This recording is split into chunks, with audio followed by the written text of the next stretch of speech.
Chapter 477. Although it was heartwarming, Wuming did not want to reveal his innocence here. Then the two of them began to discuss Rama, who hated the Celts, and Fergus, who was injured. So, you think Cedo is useful, so you asked Fergus to go to Alcatraz Island to transport Cedo, who has been captured a long time ago. In the end, Rama and the Argo who were following Rama were attracted? Wuming said calmly. As everyone knew, the American continent was huge, so was the United States. Therefore, the territories were not as strictly divided as Wuming had seen from the map. For example, the mountainous plains between the Rocky Mountains and the Great Lakes were unoccupied. The Celts were in the easternmost area, while the Greeks and Romans were in the western plains not far from the Appalachian Mountains. The Holy Grail forces in the Rocky Mountains did not make any moves at all. As for the Lionhead forces, they were temporarily resting in the westernmost area as they could not defeat the other forces. The Missouri River flowed through that area, and the terrain was not too high. The Green Holy Grail forces were mainly in the southern part of the Rocky Mountains. Therefore, that area was the largest unoccupied land. Many of the native residents had formed a rebel army. It was said that they were led by a single follower. That was why they could be active in this continent. If the territories were as strictly divided as Wuming had seen on the map, how could there be a rebel army? They would have been suppressed by these forces long ago. All in all, the westernmost Alcatraz Island belonged to the easternmost Celts. There was nothing wrong with that. Ahem. Let's not talk about that for now. According to Maeve, she was preparing to withdraw Beowulf, who was stationed in Alcatraz Island. Therefore, she sent Fergus to meet him. In the end, because Rama had a special skill that allowed him to sense Cedo, Rama intercepted Beowulf and Fergus halfway. For the sake of his beloved woman, the hero Rama sneaked up on Beowulf and threw out a noble relic. He almost killed Beowulf and severely injured him. Fortunately, Cedo was escorted by Wuming soldiers at the back. Otherwise, Rama's noble relic could have killed Cedo. However, if Cedo was beside Beowulf and Fergus, Rama would not be able to throw out his noble artifact. Afterward, when Fergus and Roma were fighting, Cedo was taken away by the crew of the Argo led by Aeson. They also killed Beowulf while they were at it. Atlanta was more than enough to deal with a heavily injured Beowulf, not to mention that there was also the god-magician Demetrius. Then, Rama, who was enraged once again, used his spiritual base and used another relic to injure Fergus. He then began to chase after Argo. Although it was called an injury, Fergus was almost done for. Rama had overdrawn his spiritual base to release the relic. Perhaps, when Rama was fighting Wuming, he had also overdrawn his spiritual base to use the relic. As a lone servant, although Rama was summoned by the Holy Grail could only maintain Rama's current realm. It was impossible for it to provide unlimited mana. Almost all the other servants were the same. It seemed that only Wuming had a master, and that was Maeve. He couldn't see the command seal because Maeve was wearing a white silk glove that blocked the command seal. After that, Fergus needed to return to Washington, so he followed Rama on the way. When they passed through Rome's sphere of influence, Caesar and Cleopatra, who attracted attention, appeared. The two of them watched Rama chase after the Argo, and Fergus chased Rama. With the mentality of watching a good show and supporting Caligula, the two of them followed. As a result, the scene when Wuming saw the four servants gathered in the big pit appeared.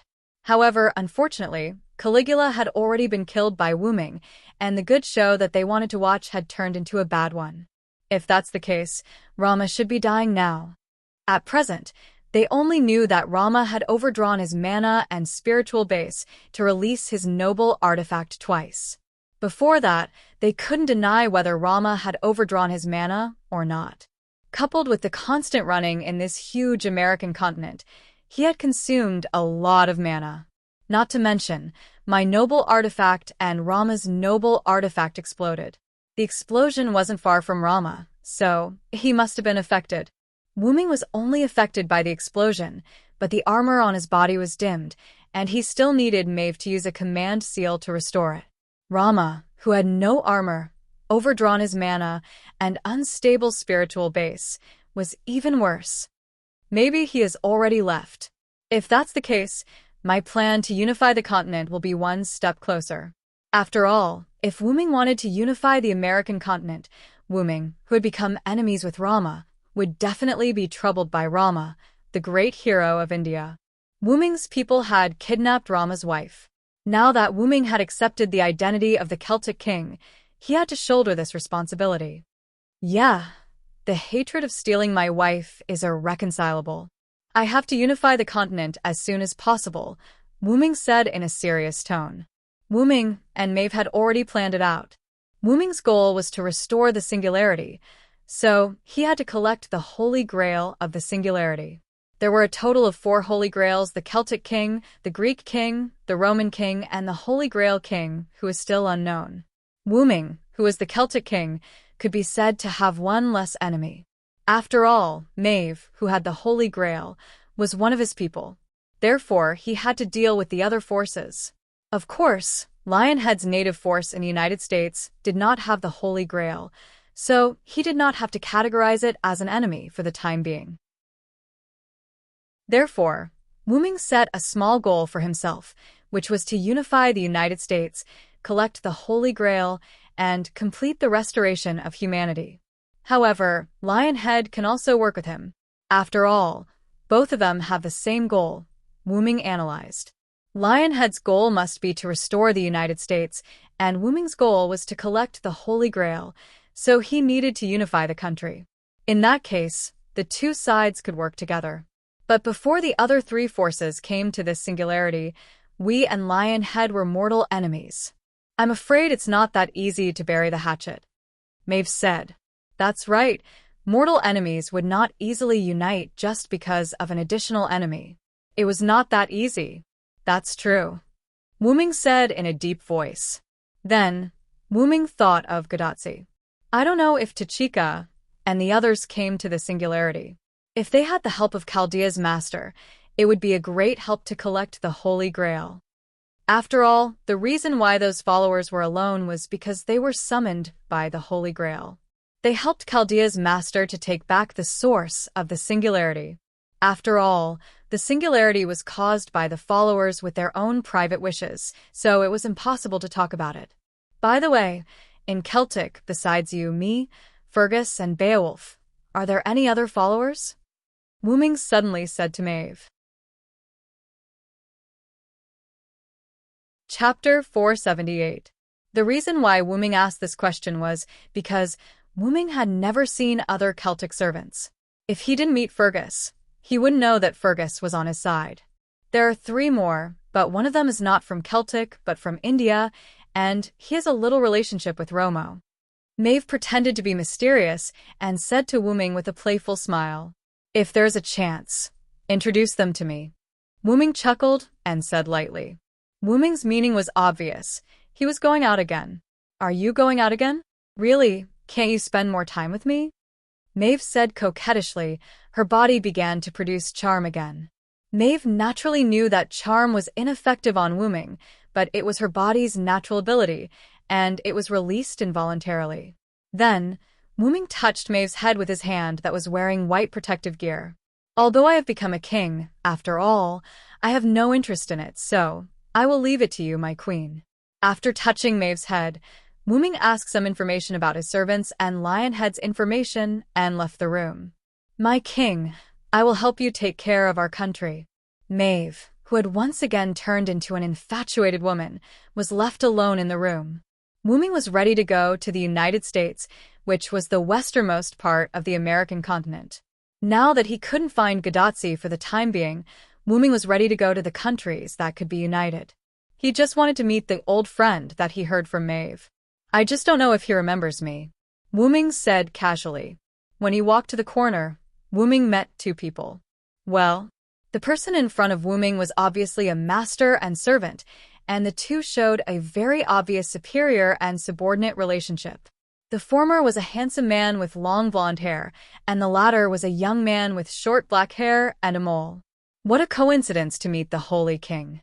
The blonde man's tone was not too respectful, but also not arrogant, as if he was in front of a person who deserved a little respect. I am Finn McCool. This is my subordinate. The blonde man introduced to Wu Ming. Nice to meet you, Your Highness, Holy King.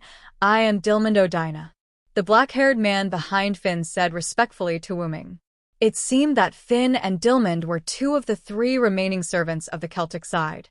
After all, Maeve had said that one of them was from India, but the two in front of Wu Ming were from Ireland. You don't have to be so courteous to me. If I remember correctly, you guys are from the Fjordanites. Speaking of which, you guys have some history with Fergus. Wu Ming nodded knowingly. Finn smiled calmly when he heard that. The necessary etiquette is still necessary.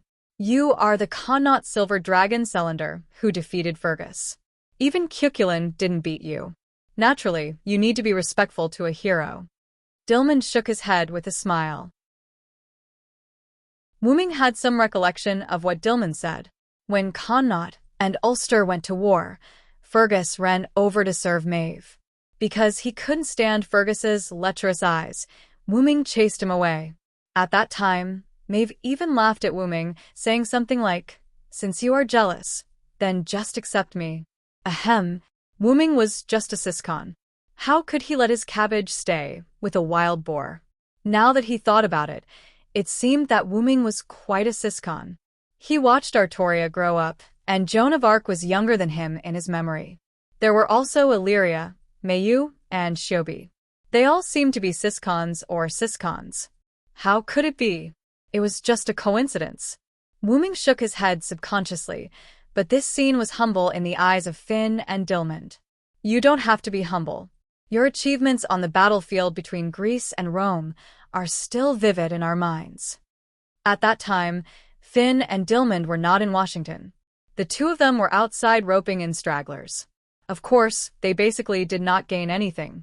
They only met a few low-level servants, and because they did not obey, they were all killed. Again, the American continent was very big. At that time, the two of them did not meet Fergus or Wu Ming. Then, near the battlefield, they saw the nuclear explosion caused by Wu Ming's noble phantasm. Wu Ming did not say anything more, and then asked the two of them, "You two, are you going to ask Maeve for instructions now? You don't have to do anything. Just defend our camp steadily." Immediately, Wu Ming gave instructions. The situation was not completely clear, and the third party of the Holy Grail force was not clear either. Doing nothing was the best way at the moment. Although Wu Ming said so, Finn was still a little hesitant. Maeve did give orders after Wu Ming arrived, and Wu Ming's words were the final word. However, no matter what, Wu Ming had only been here for less than 2 days. It was the same principle as the Empress Dowager and the Emperor. Just listen to Xiao Sai. At that moment, Maeve's voice came from behind Wu Ming. After all, Maeve was also a very active person, and it was unlikely that she would sit in the office for a long time. In addition, Wu Ming, Finn, and Dilmond had been arguing for a long time, so it was normal for Maeve to catch up. Didn't I say that Xiao Sai's words are the highest order? You may leave, Maeve said casually to Finn and Dilmond. Understood. Let's go, Dilmond. Finn nodded and waved at Dilmond. Yes, Dilmond responded and followed Finn out of the place. At that moment, Wu Ming's heart was in turmoil. Sure enough, the servants are not obedient.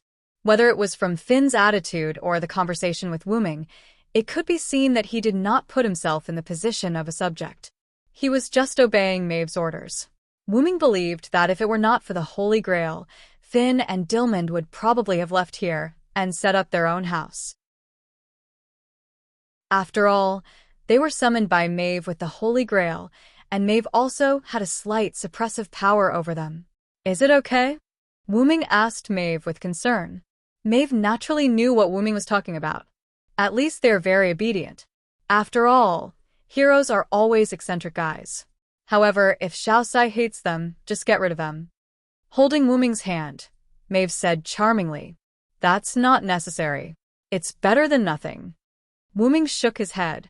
Then Wu Ming felt that something was wrong. Why do I feel like I've become a big boss? Sai. Listen to Xiao Sai. Chapter 479. Night, Missouri River Basin. A person wearing a black robe and a black hood, whose face couldn't be seen clearly, was quietly running along the Missouri River.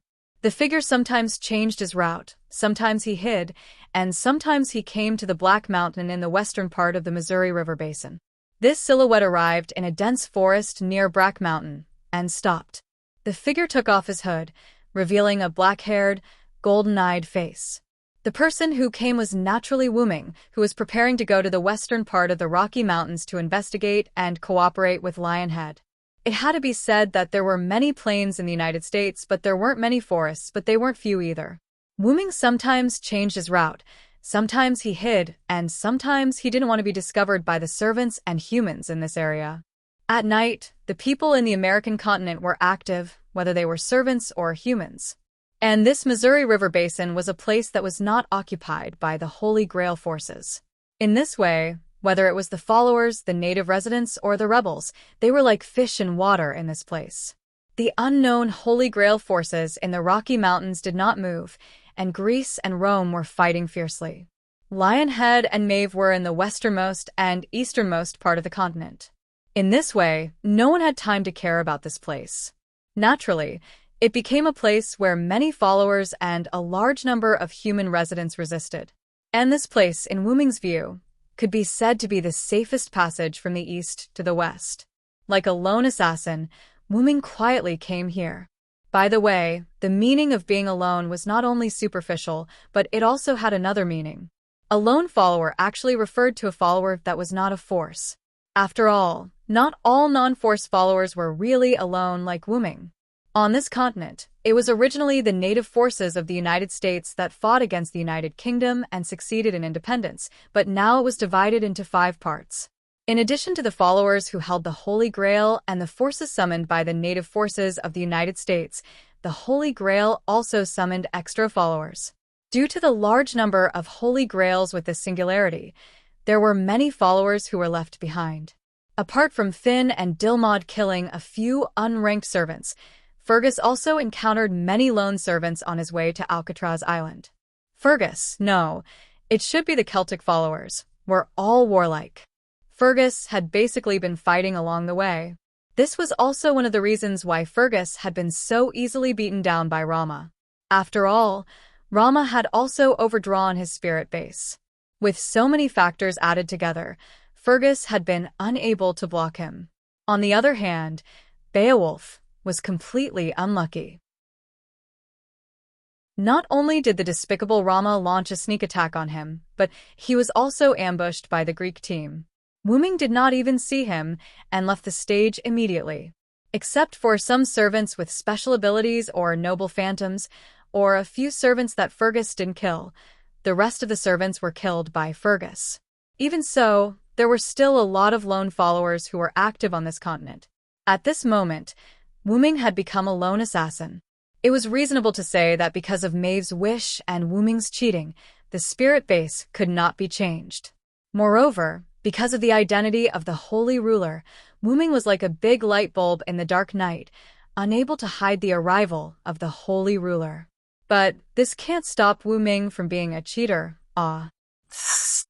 Although the authority and the blade of salvation were not brought into this body because of the Sairland spirit base, Wuming had brought his own dimensional noble phantasm, Dragonus Dragon's Nest.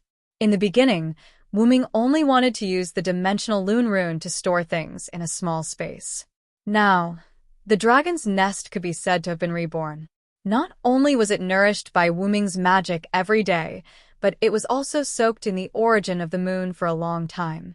Then it was soaked in Wuming's home, the origin of the moon for a long time.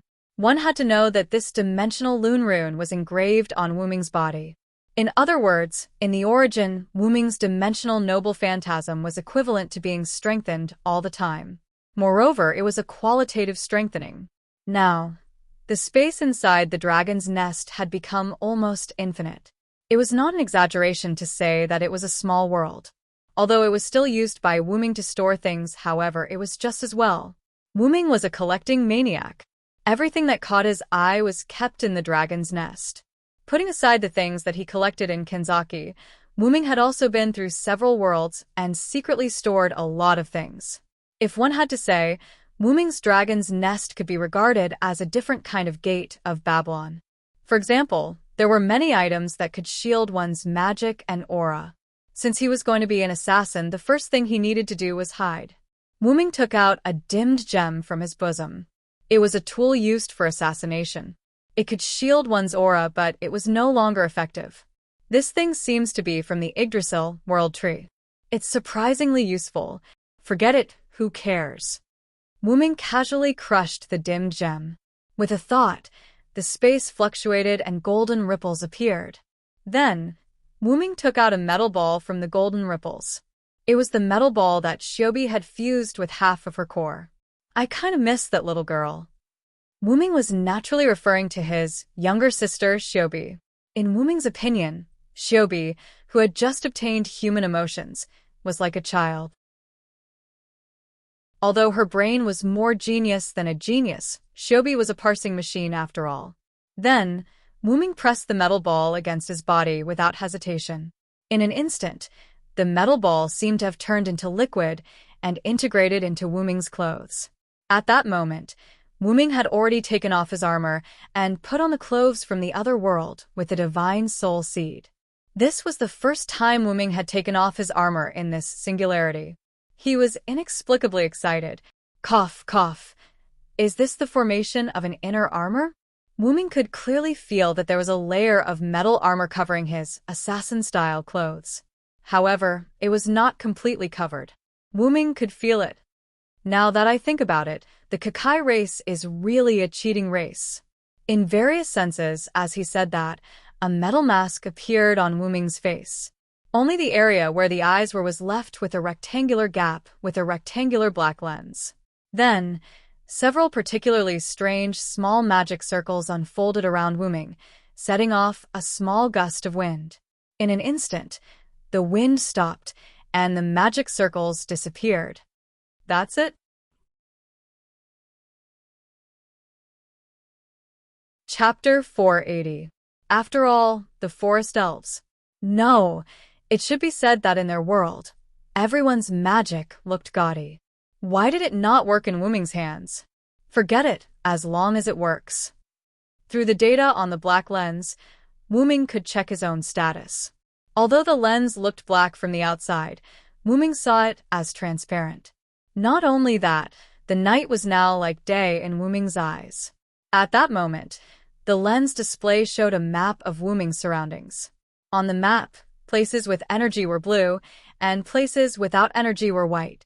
After all, the Kakai elves did not use magic, so no matter what kind of unknown energy it was, as long as it was energy, it would be marked.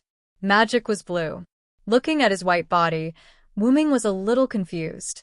Others in this world shouldn't be able to see the forest elves' magic, right? That's right. Wuming used the Kakai elves' characteristics to cast the forest elves' magic that was copied into the metal ball. Giliel had gotten Wuming many books about forest elves' magic. Wuming did not ask where they came from and stored those magic in the core and the root, because there was no need to learn it anymore, just like Wuming's nameless spellbook. Although Wuming used to flip through it often, he realized that it was faster to use the spellbook automatically than to cast it himself, so Wuming gave up. Ahem. Back to the main topic, although it was reasonable to say that the Kakai elves could only copy an attack that had been seen or damaged once, when he was in the root, Wuming had slightly modified the core, making the core sublimate from its original foundation.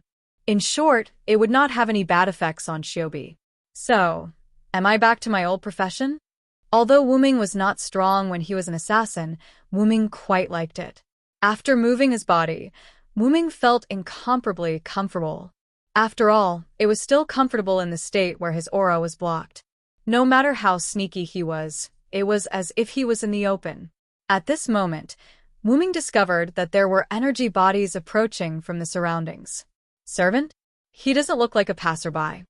With that thought in mind, Wuming activated the camouflage function and disappeared. Just as Wuming hid himself, a man with dark brown skin, half-naked upper body, and a small knife in his hand arrived. After vigilantly observing the surrounding situation and inspecting the place, the man quickly left. Servants that were attracted by the whirlwind just now. Wuming revealed himself and muttered to himself. Wuming could tell that the other party was a servant by the speed of a Class B when he left. What's more, the other party's body was also filled with a lot of magical power. Wuming could see clearly through the lens that the magic power in the other party's body was slightly dark blue.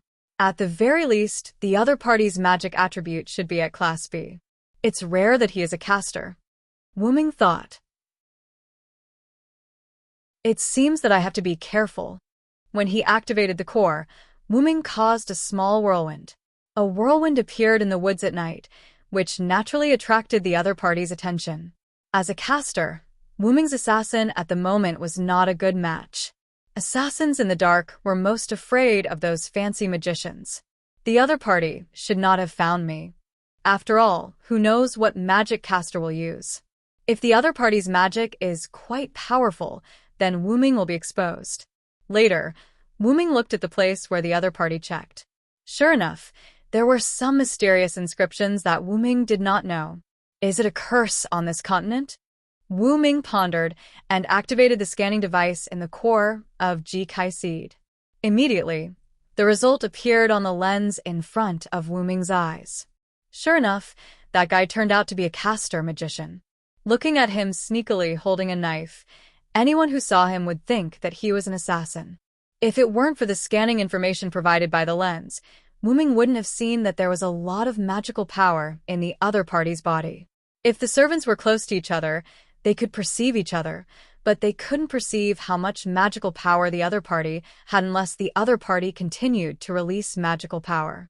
Just like Wuming's skill Holy King's Glory, Wuming used magical power to release magical power.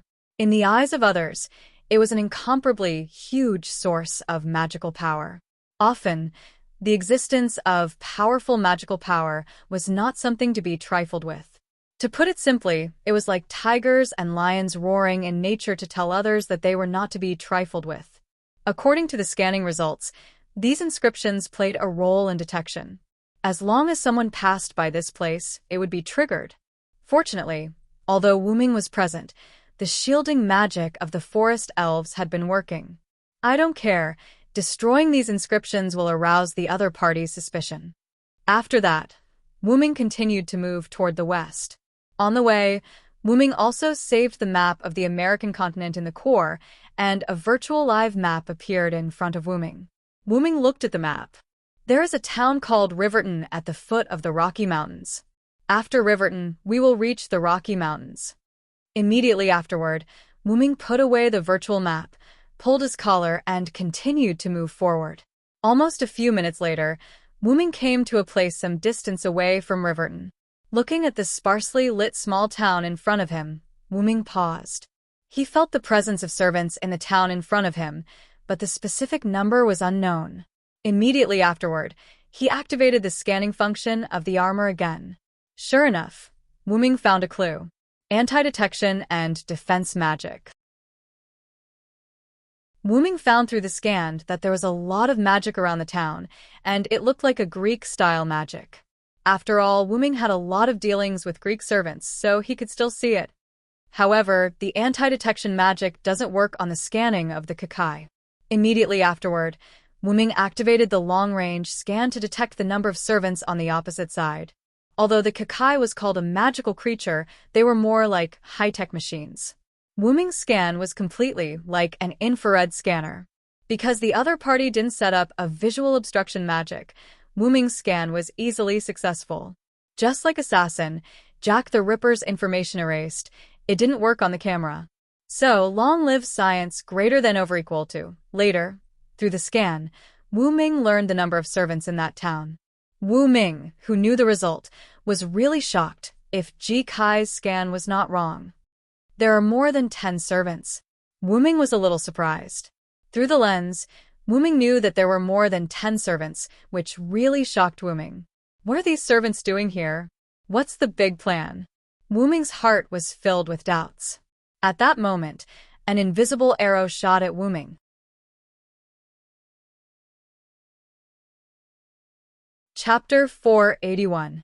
Wuming heard the sound of air friction and leaned back, dodging the arrow that was shot at him. To be honest, if it wasn't for the warrior's insight, Wuming wouldn't have noticed the arrow. Looking at the ancient wooden arrow that was deeply embedded in the ground, Wu-ming found that it was entangled with magic such as silence, acceleration, and stealth, although these magic had been ineffective. No wonder he couldn't hear anything and couldn't see anything. It seemed that the opponent's magic was not low. At this moment, the lens in front of Wu-ming's eyes also showed the arrow attack. There was no doubt that the arrow that was just enchanted with many magic had escaped the scanning of the Kakai core.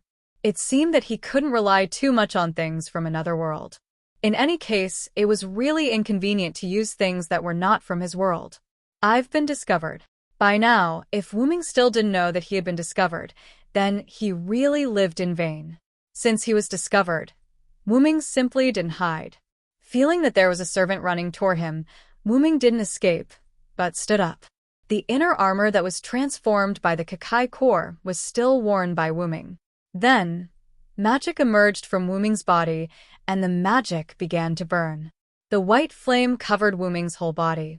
Then, Wu-ming raised one of his hands and waved. The white flame disappeared with the wave of his hand, and Wu-ming appeared in the air. He had already put on the white full-body armor. Arthur's gift armor. He muttered the name of the relic softly. The holy armor seemed to be responding to him as it flashed with white light. At that time, the attacking servant also arrived. It looked like. No, he was a berserker.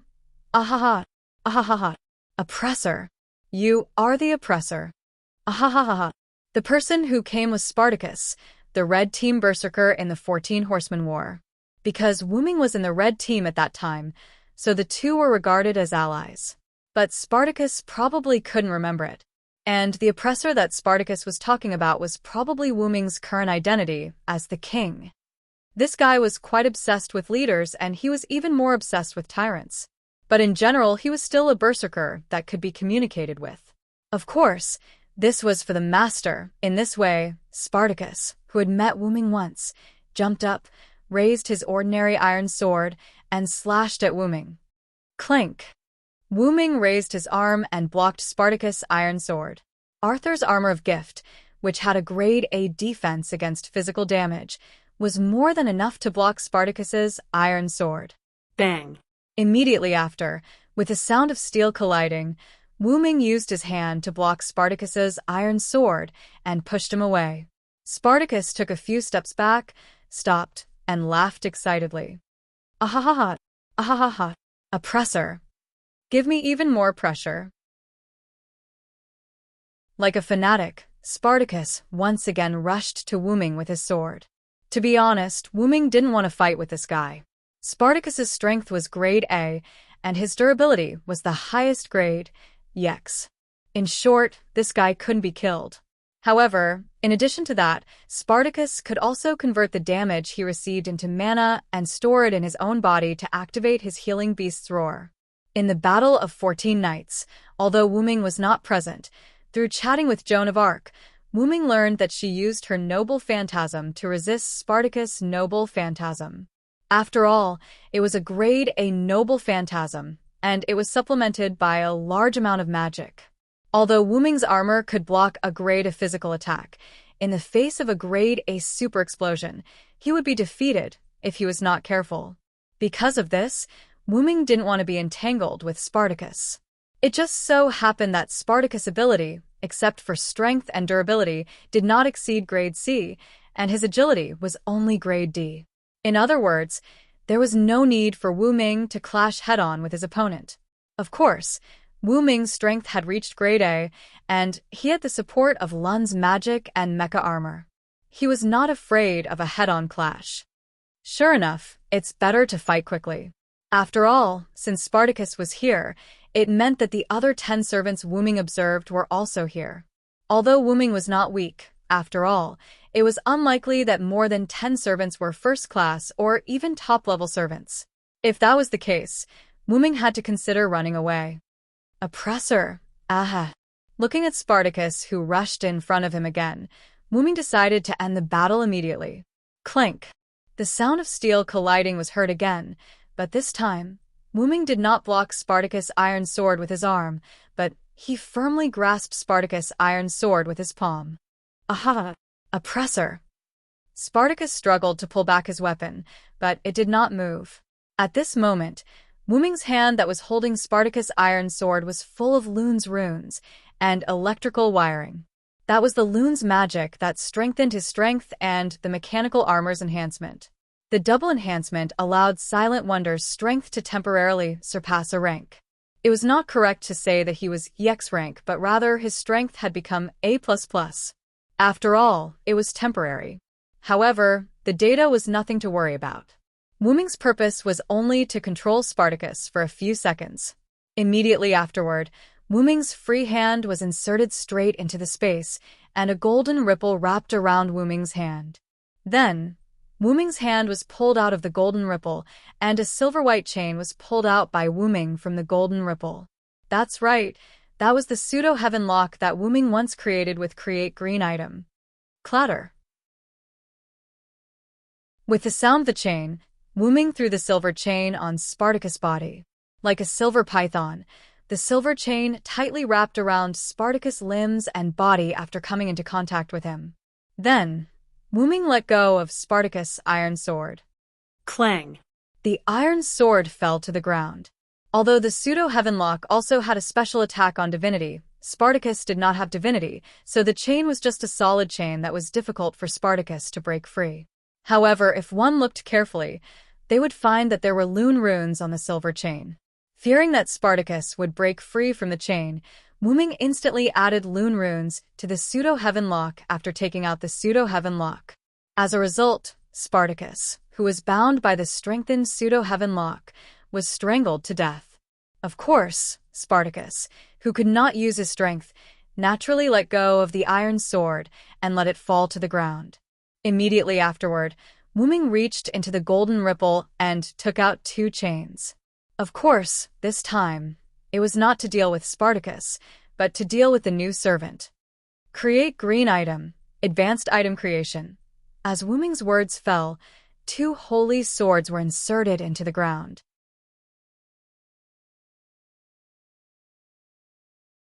Chapter 482.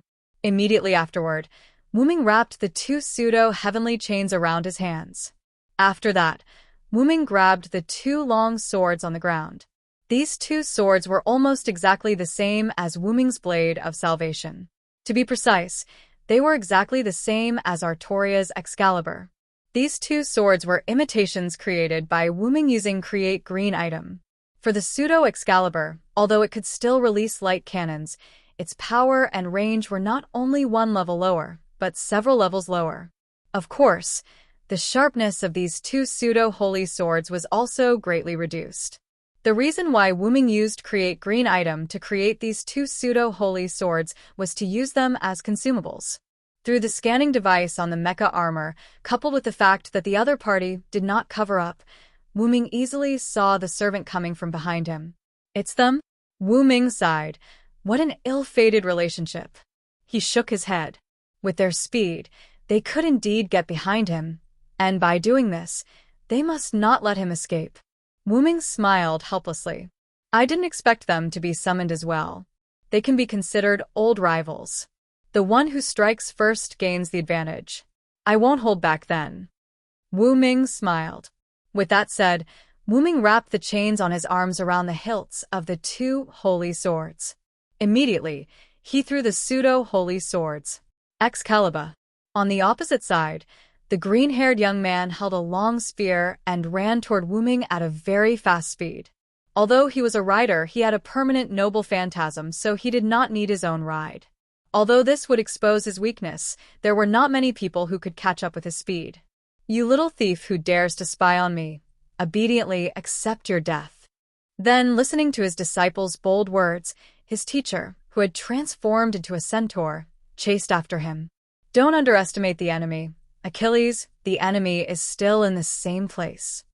Achilles seemed a little impatient as he listened to Teacher Ma's earnest teachings and diligent exhortations. However, he still nodded to show that he understood. Yes, I know, Master Sharon. Although this disciple of his looked arrogant and unruly, he still gave him face as his teacher. Just as Achilles thought, there were almost no servants who could catch up with him. Even his teacher, Sharon, could not. Even if his teacher hadn't told him not to underestimate the enemy, Achilles would have slowed down. Otherwise, if Achilles were to run at full speed, even if he was in his centaur form and running on four legs, he would not be able to catch up with Achilles, let alone talk to him. At that moment, a voice came into their ears. Excalibur. What? Sharon secretly frowned. Thought in his heart, this was a little troublesome. Hearing this sentence, Sharon was shocked. Not to mention that it was a liberation noble phantasm, the holy sword Excalibur was quite famous. He tried to see the enemy's figure to determine whether the enemy was King Arthur or not, but even with his clairvoyance, the enemy was deep in the forest, so Sharon could not see the enemy's appearance. In addition, not only Sharon, but Achilles also knew about the legend of King Arthur and the Holy Sword. After all, King Arthur was too famous, especially in Europe. Although Sharon and Achilles both knew about the Holy Sword, the two of them had different reactions. Is the enemy King Arthur? Unlike Charon's frown, Achilles' first reaction after hearing the word liberation was excitement. For Achilles, who was asked to choose to die as an ordinary person or die on the battlefield, chose the latter. A powerful enemy was his motivation. However, even so, Achilles wasn't a hothead. Although he did not know why King Arthur would release his noble phantasm, he had seen the power of the Holy Sword before, from the battle of the 14 Knights that he retained his memory of.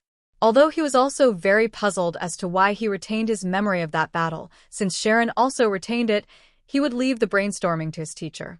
Just as Achilles was about to take out his noble phantasm to surround the small world of the heavens, Achilles' cosmos, for defense, Achilles was stunned on the spot. It wasn't just Achilles. Even Sharon was stunned. This was because they saw two small light pillars less than 5 meters in diameter shooting towards them at a speed that was not considered fast. Of course, this was for the two of them who had grade A+ agility. If it were Spartacus, he would definitely be hit. Moreover, why were there two light pillars? Wasn't there only one holy sword Excalibur? What really confused Sharon and Achilles was not this, but the scale of the noble phantasm. Although they had never seen the holy sword Excalibur's noble phantasm, they had seen another holy sword's noble phantasm before. How could the scale be so different? In any case, Achilles and Sharon were completely confused right now. With such a scale, they did not even need to defend, they only needed to dodge. By the way, the two of them would not directly charge towards Wuming, but chose to attack from the side.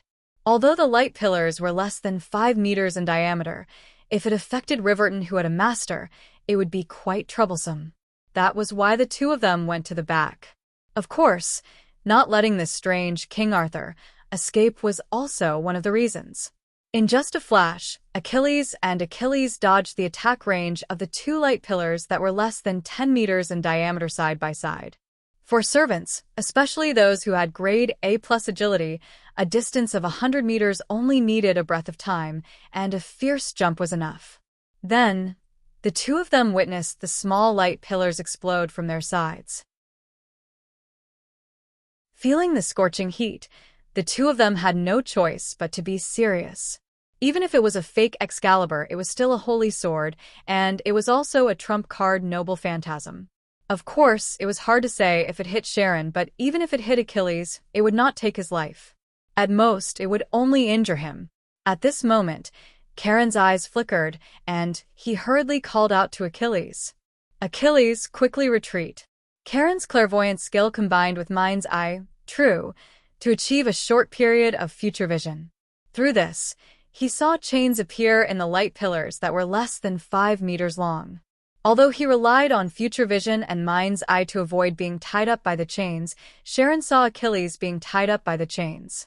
Hearing his teacher's words, Achilles naturally prepared to retreat. But Wuming seemed to have heard Charon's words, and the chains instantly appeared from the light pillars and shot towards Sharon and Achilles. Walala.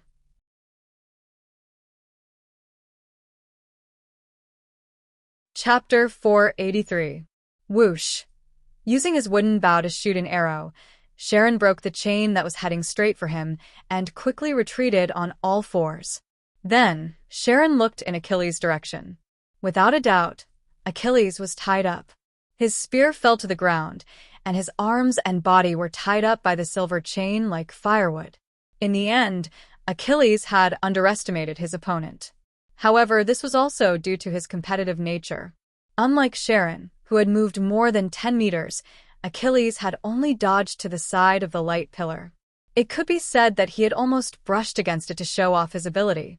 In the end, the chain covered by the light pillar had tied him up in an instant. This really was a case of if you don't do it, you won't die. I see. The target wasn't me from the beginning. Sharon saw the light pillar disappear, and the chain slowly retracted.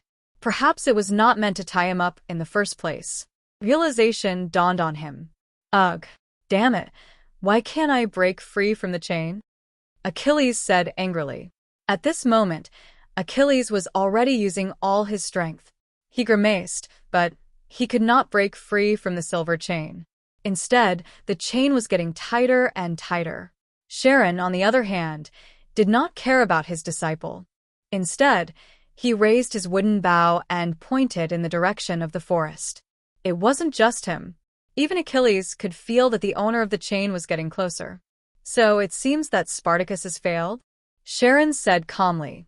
Of course, it was not Sharon who had asked Wuming to scout. Spartacus happened to be the closest to Wuming, so when he heard that there was an enemy, he ran overexcitedly. Stop, Achilles. The chain is getting tighter the more you struggle, Sharon said to Achilles without turning his head. Achilles also realized that he could not break free no matter how hard he tried. He simply listened to Sharon and stopped struggling and looked at the forest together. Seeing that the chain that did not bind Sharon was slowly being dragged into the forest, they guessed that the enemy was about to reach the edge of the forest. That's a chain that targets divinity. After all, an immortal demigod hero isn't easy to deal with. Wuming's voice came from the forest. This voice is... Karen frowned again. He had sensed something when he heard the word Excalibur.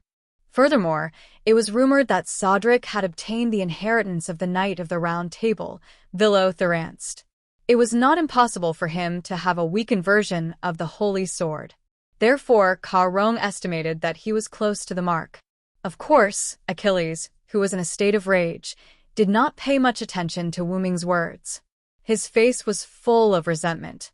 You despicable person, if you have the ability, let go of me and fight me head-on. What kind of hero are you if you play tricks? Then, wearing a holy white armor, a silver-white chain wrapped around his right hand, and a silver-white chain still wrapped around his left hand. However, this chain was connected to Achilles' body. As for the two holy swords, their durability had long since reached its limit. They turned into magic power and disappeared within the pillar of light. What? It's actually this guy. Sodric, if you have the ability, let go of me. Achilles became even more agitated as if he had seen an old enemy. I didn't expect you to be summoned here. Karen also had a face full of emotion. However, he still did not lower his bow and arrow aimed at Wuming. After all, this continent was too chaotic. Including them, there were a total of 6 forces. Who knew which side this old friend in front of him was on? In the face of their words, it was Wuming who was dumbfounded.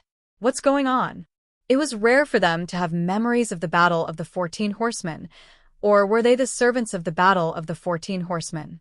After all, Sodric had only appeared during the Battle of the 14 Horsemen.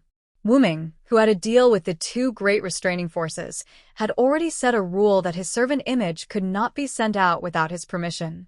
Since Karen and Achilles recognized him, then they either had memories of the Battle of the 14 Horsemen or were the servants of the Battle of the 14 Horsemen.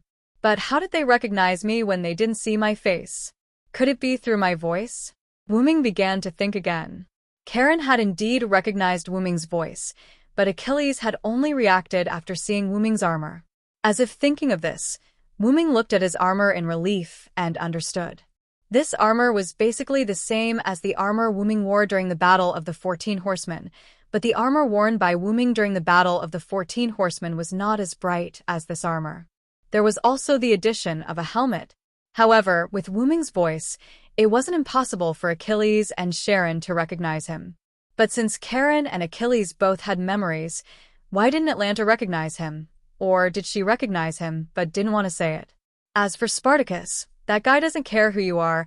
As long as you are an oppressor, I will beat you, regardless of whether you are an enemy or not. And while Wu Ming was thinking, Achilles looked at the silent Wu Ming and was a little impatient. Hey, say something. Karen was also thinking silently. Could it be that Sodric didn't have memories of the battle of the 14 horsemen like him and Achilles? Achilles' roar made Wu Ming come back to his senses. Sorry, I just didn't expect you to have memories of that time, so I fell into deep thought for a moment. Wu Ming's voice came from under the helmet again. Kaka. Then, Wu Ming controlled the helmet to open. It's good that you still remember. Was the spying just now you, or was it your partner? Karen began to question Wu Ming. After all, if there was no hostility, spying secretly was not appropriate. However, even if they were enemies, Sodric's actions made Achilles and even Karen slightly disdainful. After all, in their eyes, Sodric was a person of importance. How could he be reduced to the point of peeping? But if you say you were peeping, then so be it. Your skills were so bad that you were discovered in an instant. Aren't you embarrassed? Wu Ming naturally didn't feel embarrassed, although what he did was a little shady. After all, passing by here had aroused Wu Ming's interest, so Wu Ming didn't know how to explain it. He couldn't say, I was just looking around because I was interested or something like that. I passed by here and sensed the presence of many servants in this town, so I did a simple check. I didn't expect to be discovered by you. Wu Ming didn't even blush as he spoke about his peeping so openly. But he didn't expect that a simple scan of the mecha armor would be discovered by Karen. Just now, I sensed someone spying on us through the mind's eye, so I went ahead with Achilles and came out to take a look. Master will be here soon. If you want to run, do it now. Karen calmly said to Wu Ming. Hey, Sensei, how are you going to cover this guy? Achilles asked, puzzled. I'm not covering his escape. After all, even if Chaldea's master and other servants come, if Sodric wants to run, I don't think our chances of catching him are high. Karen didn't care about Wu Ming's presence and said directly to Achilles. And there was something else Karen didn't say. Especially since you, the strongest of us, are still bound by the celestial lock. Sharon, who was highly intelligent, had guessed what Wu Ming was talking about when he heard about the chains of divinity. After all, the only silver-white noble phantasm that was tighter and tighter to the divine chain was the celestial lock. Although Karen was also very curious about where Wu Ming got the celestial lock. As he raised his eyebrows, Sharon continued to stare at Wu Ming. Then he realized that Wu Ming was smiling. Hey, the master of Chaldea you mentioned. Is it the orange-haired little girl called Fujimaru Tachika? Then, seeing Achilles' expression of, how did you know? Wu Ming got his answer. Looking at Gadatsi, who was escorted by a group of servants in the distance, Wu Ming loosened the chain that bound Achilles.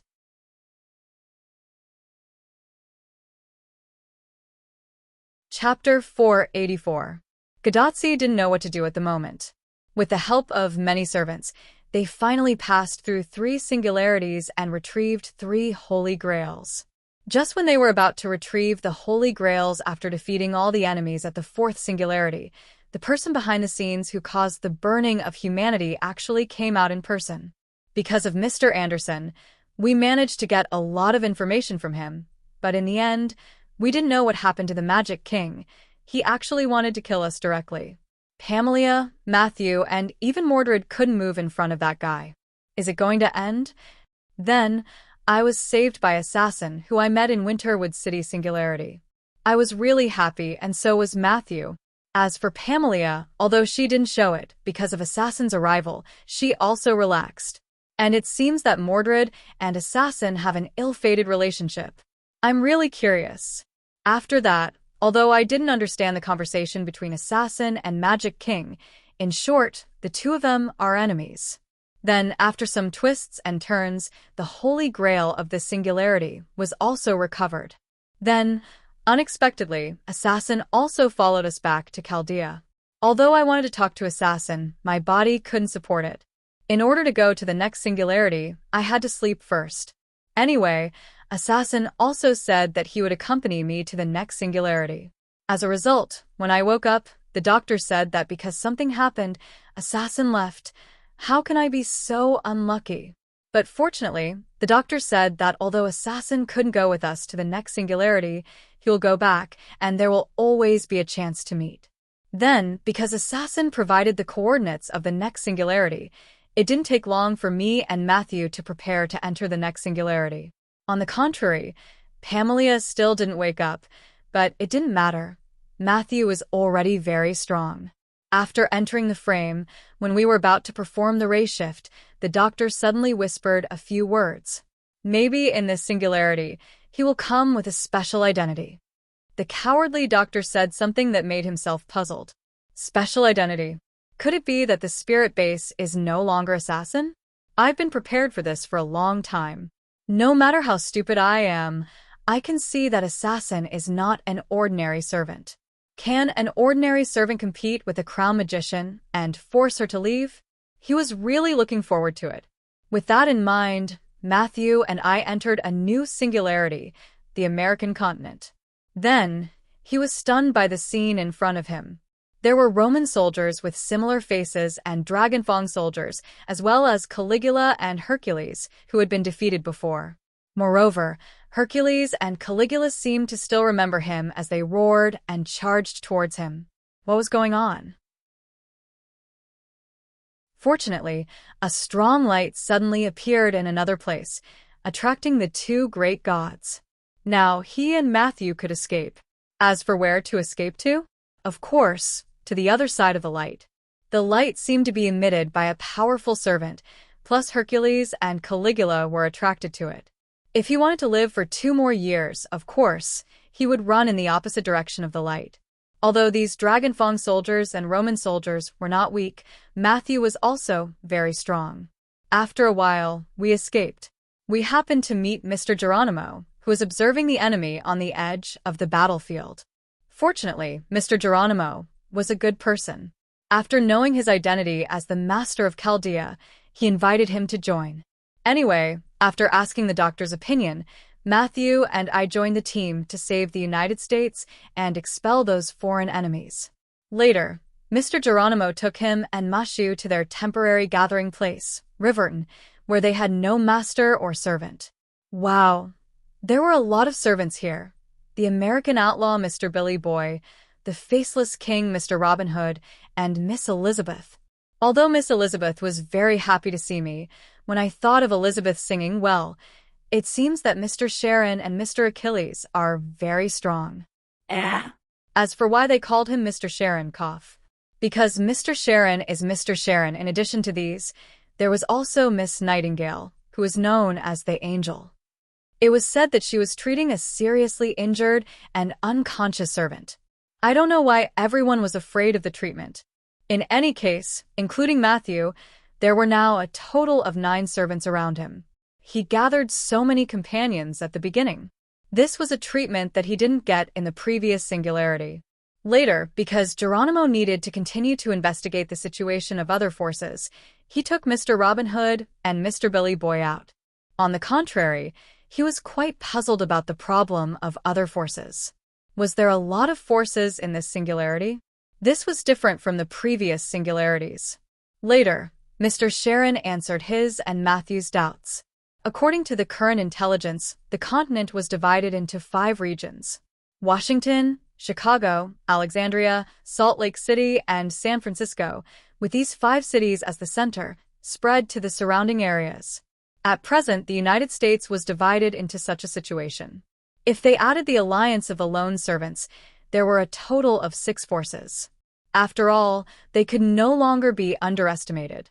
The number of nearly 10 servants was not worse than the other forces. And their 6th force occupied the places that the other 5 forces did not occupy, including Riverton, where she was now, which was the base camp of the lone servants. Apart from that, each force had a powerful background. According to Master Karong, they had not caused any trouble these days. Instead, they had been collecting information. They had discovered that these 5 forces were made up of mythical or historical figures from various countries: Celtic, Greek, Roman, Japanese, and the native forces of the United States. And in addition to the native forces of the United States, the other 4 forces had the Holy Grail.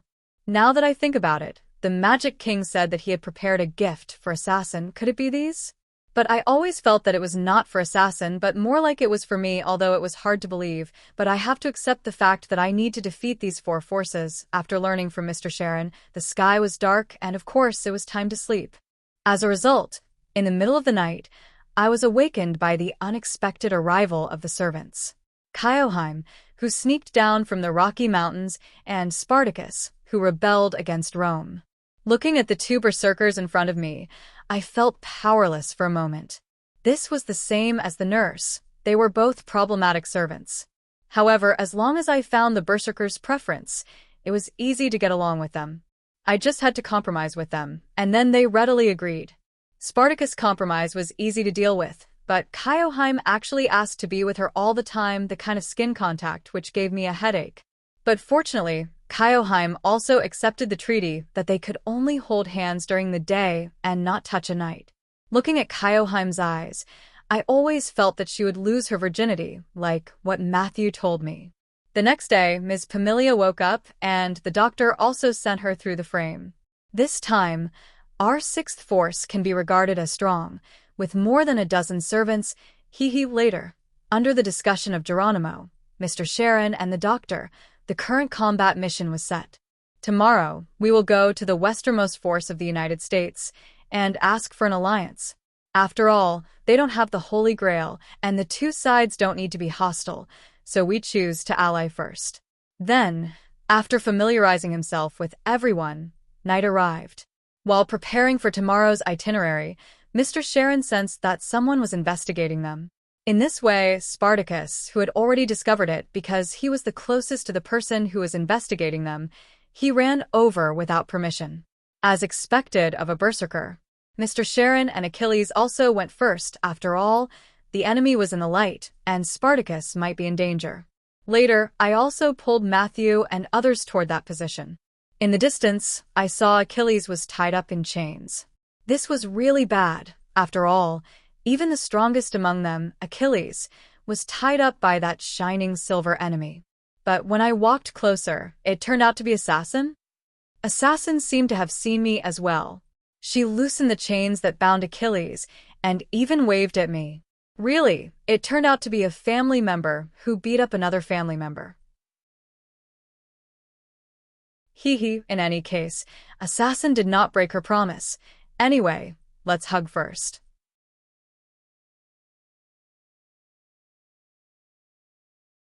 Chapter 485. Wuming loosened the chain that bound Achilles. When he saw Gadotsi, he knew that he couldn't fight, so he put the 2 chains directly into the golden ripple.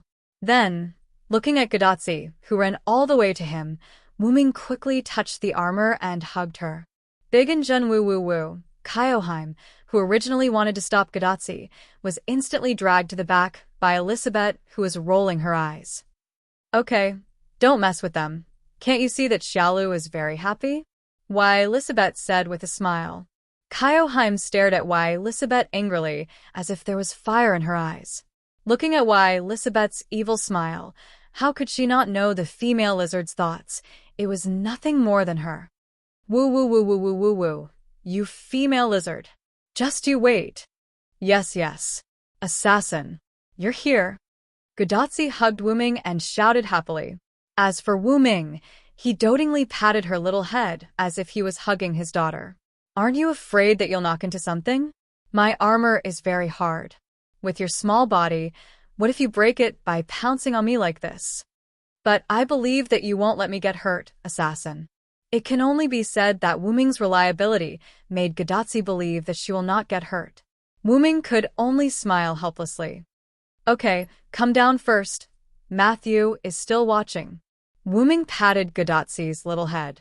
Gadotsi also realized this and hurriedly got down from Wuming's body. He came to little Eggplant's side and smiled shyly. Matthew didn't care about anything, but he was quite puzzled.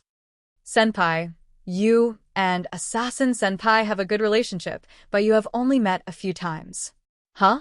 Really? I feel okay. When Matthew said that, Gadotsi didn't care and said casually. Instead, Wuming fell into deep thought.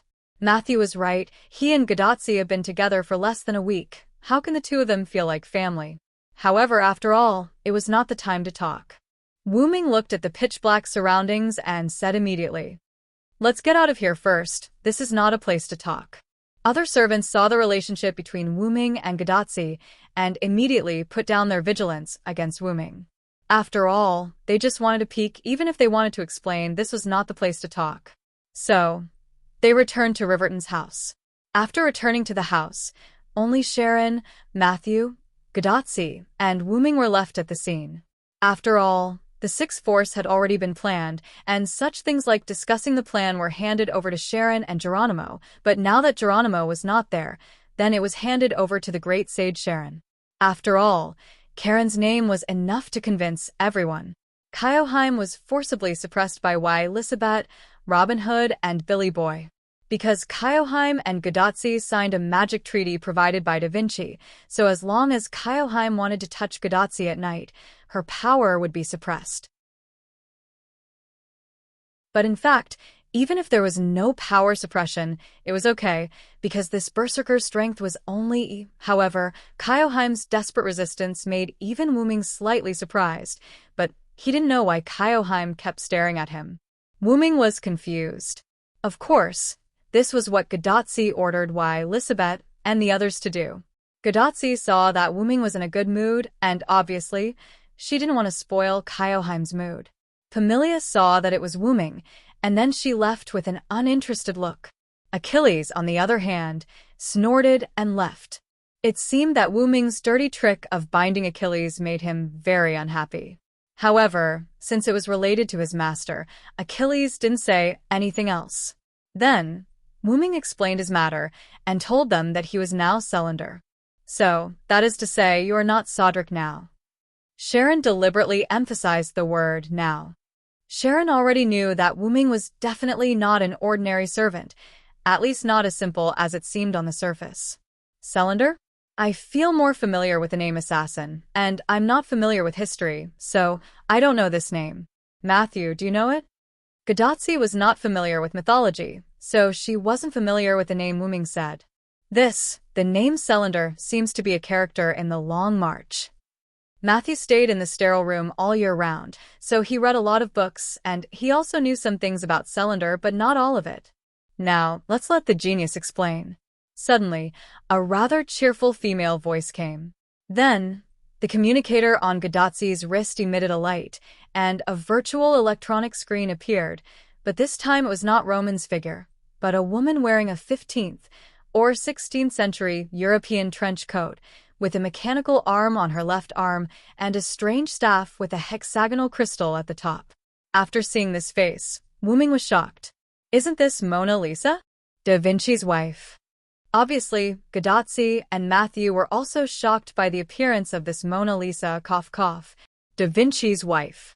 On the other hand, Wuming was relieved when he heard the name Mona Lisa. Da Vinci was Mona Lisa, so it wasn't that hard to accept. After all, this was a world of magic and science didn't work here at all. Da Vinci's wife, stop messing around. This time it was Roman's voice, and along with the shaking of the virtual screen, Da Vinci disappeared on the screen, and Roman's cowardly face appeared instead. Sure enough, when I see this face, I subconsciously hate it. Sharon frowned, and then forced himself not to look at Roman, and only listen to his voice. Even the great sage said that. Roman was disappointed, and put on an expression that said, I can't do it anymore. Wuming estimated that if it weren't for the fact that he couldn't move freely, Roman would have lost his balance. Doctor, please get to the point. Matthew coughed and said sternly, That's right, doctor. Since it's always the same evaluation, you should accept it. Gadotsi's words were like a sharp sword that pierced Roman's body. Fortunately, Roman wasn't as unreliable as he looked. Ahem, okay. Roman sorted out his thoughts and began to explain. According to the history books, Celander was an orphan picked up by Skahar. He was Skahar's younger brother and also Skahar's first disciple. Not only did he inherit Skahar's martial arts, but he also learned all the Lune runes. If we were to really count, he should be stronger than Cuchulainn. It wouldn't be an exaggeration to say that he was the strongest warrior in Celtic. Assassin is that strong? The title of the strongest warrior in Celtic shocked Gadazi. However, Roman's words made Wuming feel that something was wrong.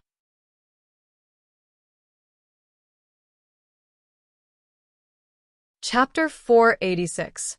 The reason why Wuming felt that something was wrong was because of the origin of Selander that Roman mentioned. As an abandoned orphan, he was adopted by Skahar. However, considering that the records in the future were not complete and that Wuming and Skahar were considered siblings, Wuming did not intend to deny Roman's words. Then, in the face of Roman's words about being the strongest in the Celtic kingdom, Wuming smiled casually and said, "The title of the strongest warrior in the Celtic kingdom, maybe I really deserve it."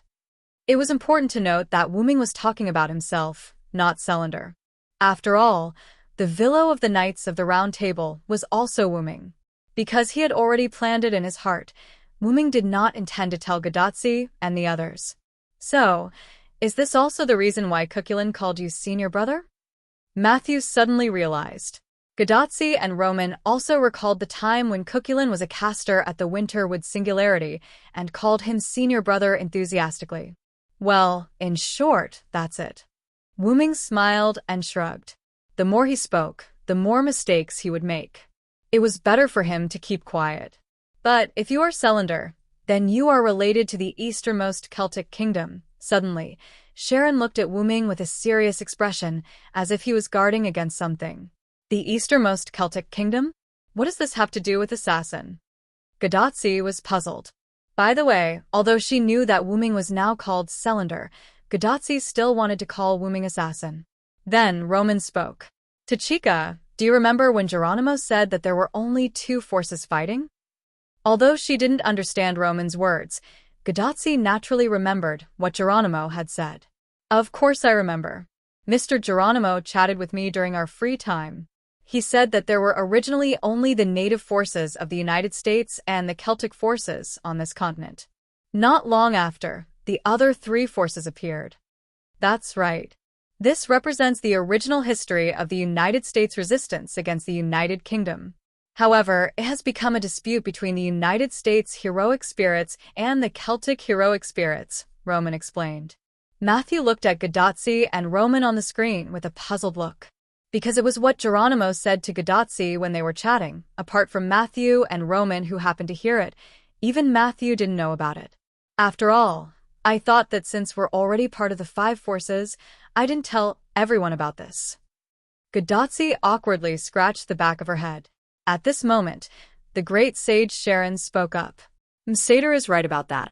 Then I believe that Mr. Romani wants to talk about the leader of the Celts, Maeve, that we learned from Geronimo. All I can say is that he is indeed a sage, addressing Romani as Mr. Romani. When Ka-Rome said this, it was Wuming who looked embarrassed. What about Maeve? Don't we already know that the leader of the Celtic forces is Maeve?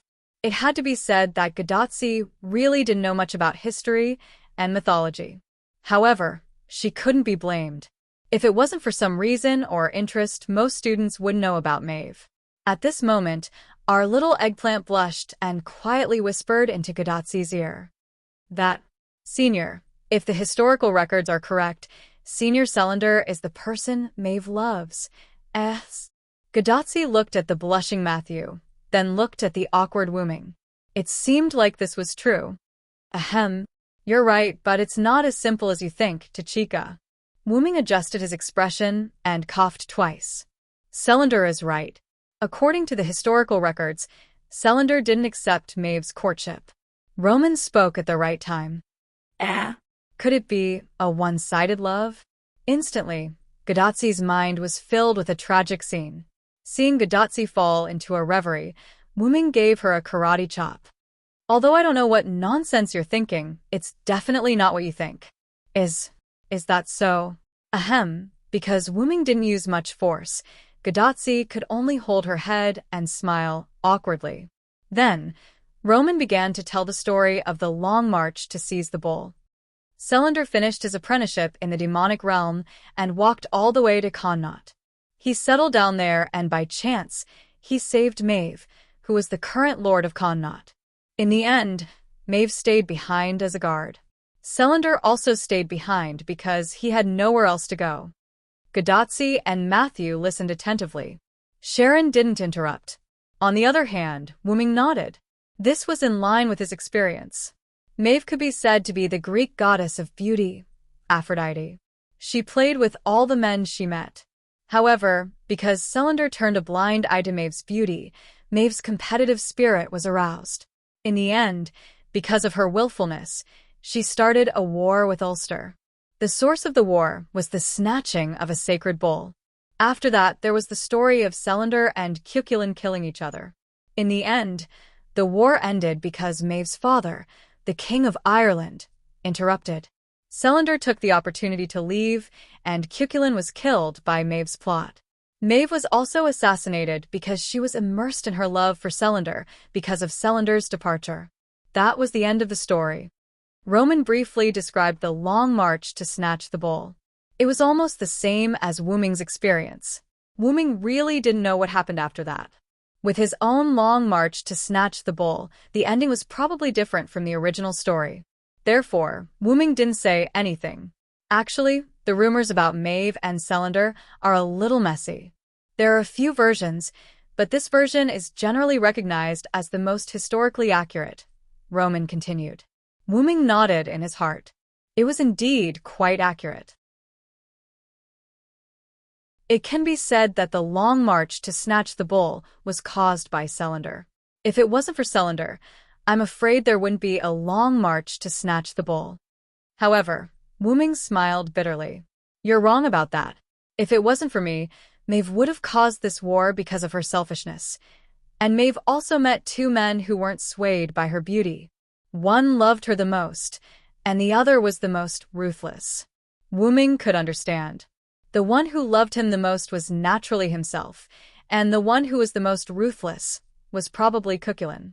Cuchulainn had delayed Maeve a lot of things. Although Maeve's original intention was to use the war to delay Wuming, the meticulous Maeve must have planned how to make Wuming stay after the victory. In the end, she was delayed by Cuchulainn, and Wuming took the opportunity to escape. Speaking of which, I still have to thank Junior Apprentice Brother, Wuming thought. So that's how it is. What Master Karen is trying to say is that Assassin's appearance should be related to Maeve, right? Suddenly, Gadotsi clenched his fist and punched the palm of his other hand. When did Gadotsi become so smart? Wuming looked at Gadotsi in confusion.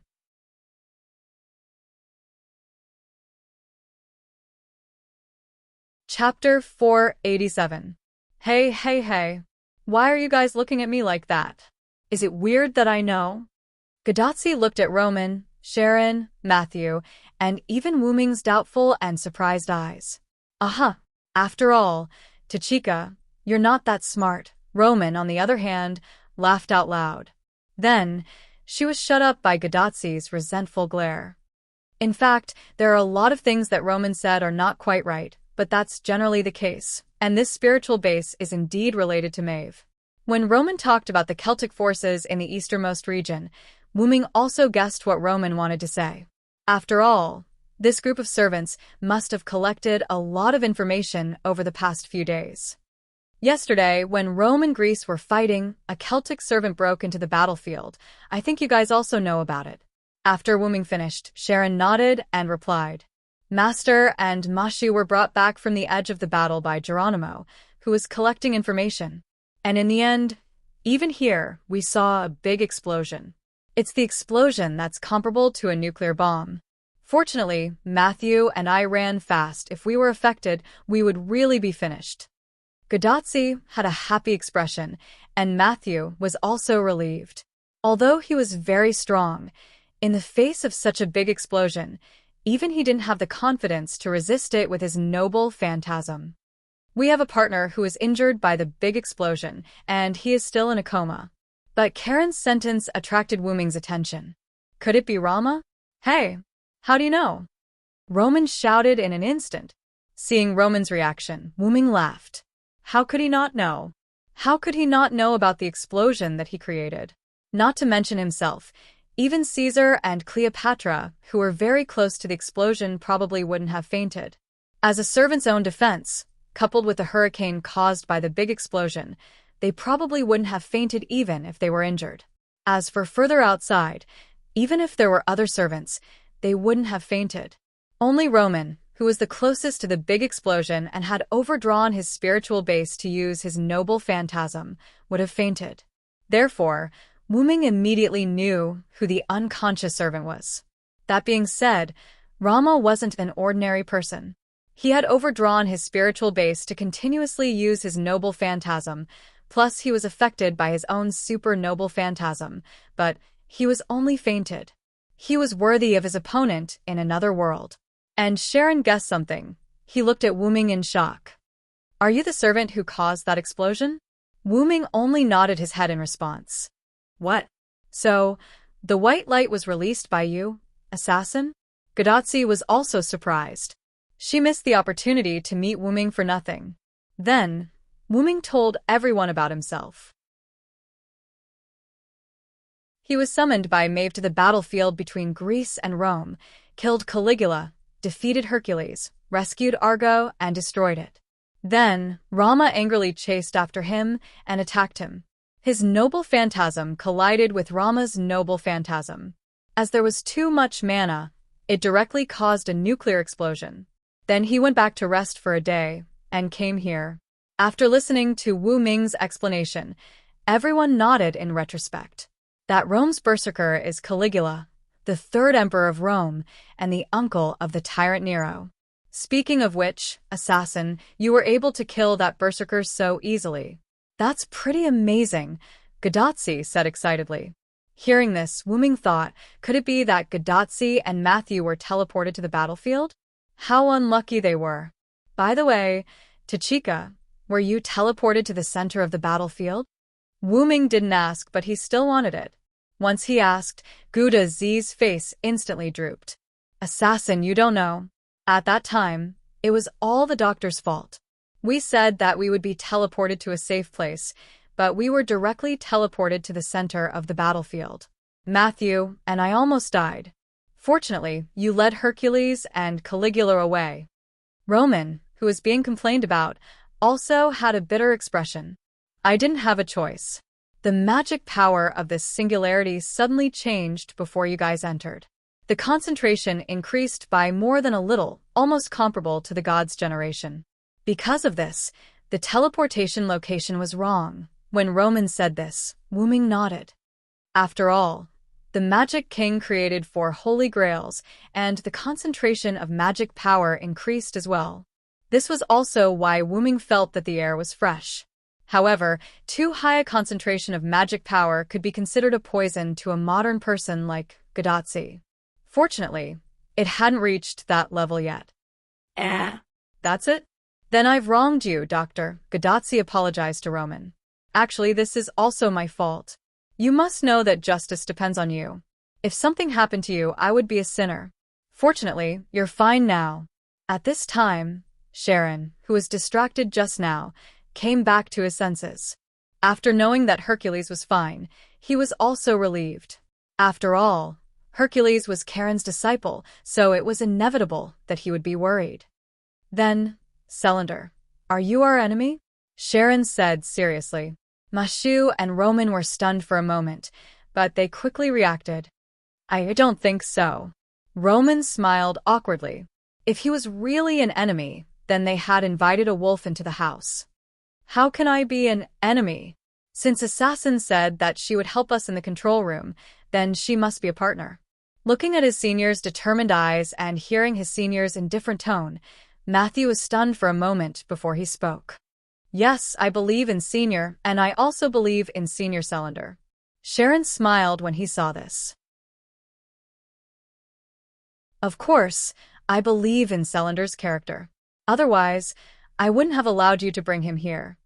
After all, Sharon had a good impression of Wuming since he had the memory of the 14 Horsemen battle. But I still have to ask. After that, Sharon looked at Wuming again. Wuming naturally shook his head. I am indeed not an enemy. To be honest, the Celtic forces are no longer an enemy to you, because the person in charge of the Celtic forces is now me. The place fell into silence. Then, Sharon covered his ears. Hey, hey, hey. The sound penetrated the house and attracted other servants. Sharon removed his hands that were covering his ears and went out to send away the servants that were attracted by the sound of the scream. As expected of a teacher, he had already expected this scream and covered his ears in advance. So, why are you so surprised? Even though Wuming was a servant, facing the girl's scream, Roman automatically ignored it. He still couldn't stand it. But one of the 4 bosses that we need to defeat suddenly became one of our own. It's a bit hard to react. Gadatsi smiled awkwardly. For bosses? Wuming was puzzled by Gadatsi's words.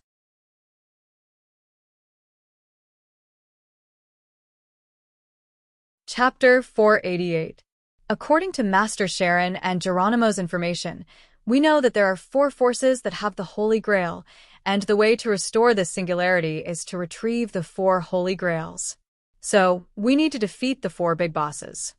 Gadatsi said with a smile, while looking at Wuming. Although it's not wrong to say that, it feels like we're playing a game. Tachika, be serious, Roman said weakly. Hearing Roman's complaint, Matthew felt quite embarrassed, but it was good that his senior could be so cheerful. Forget it, lass.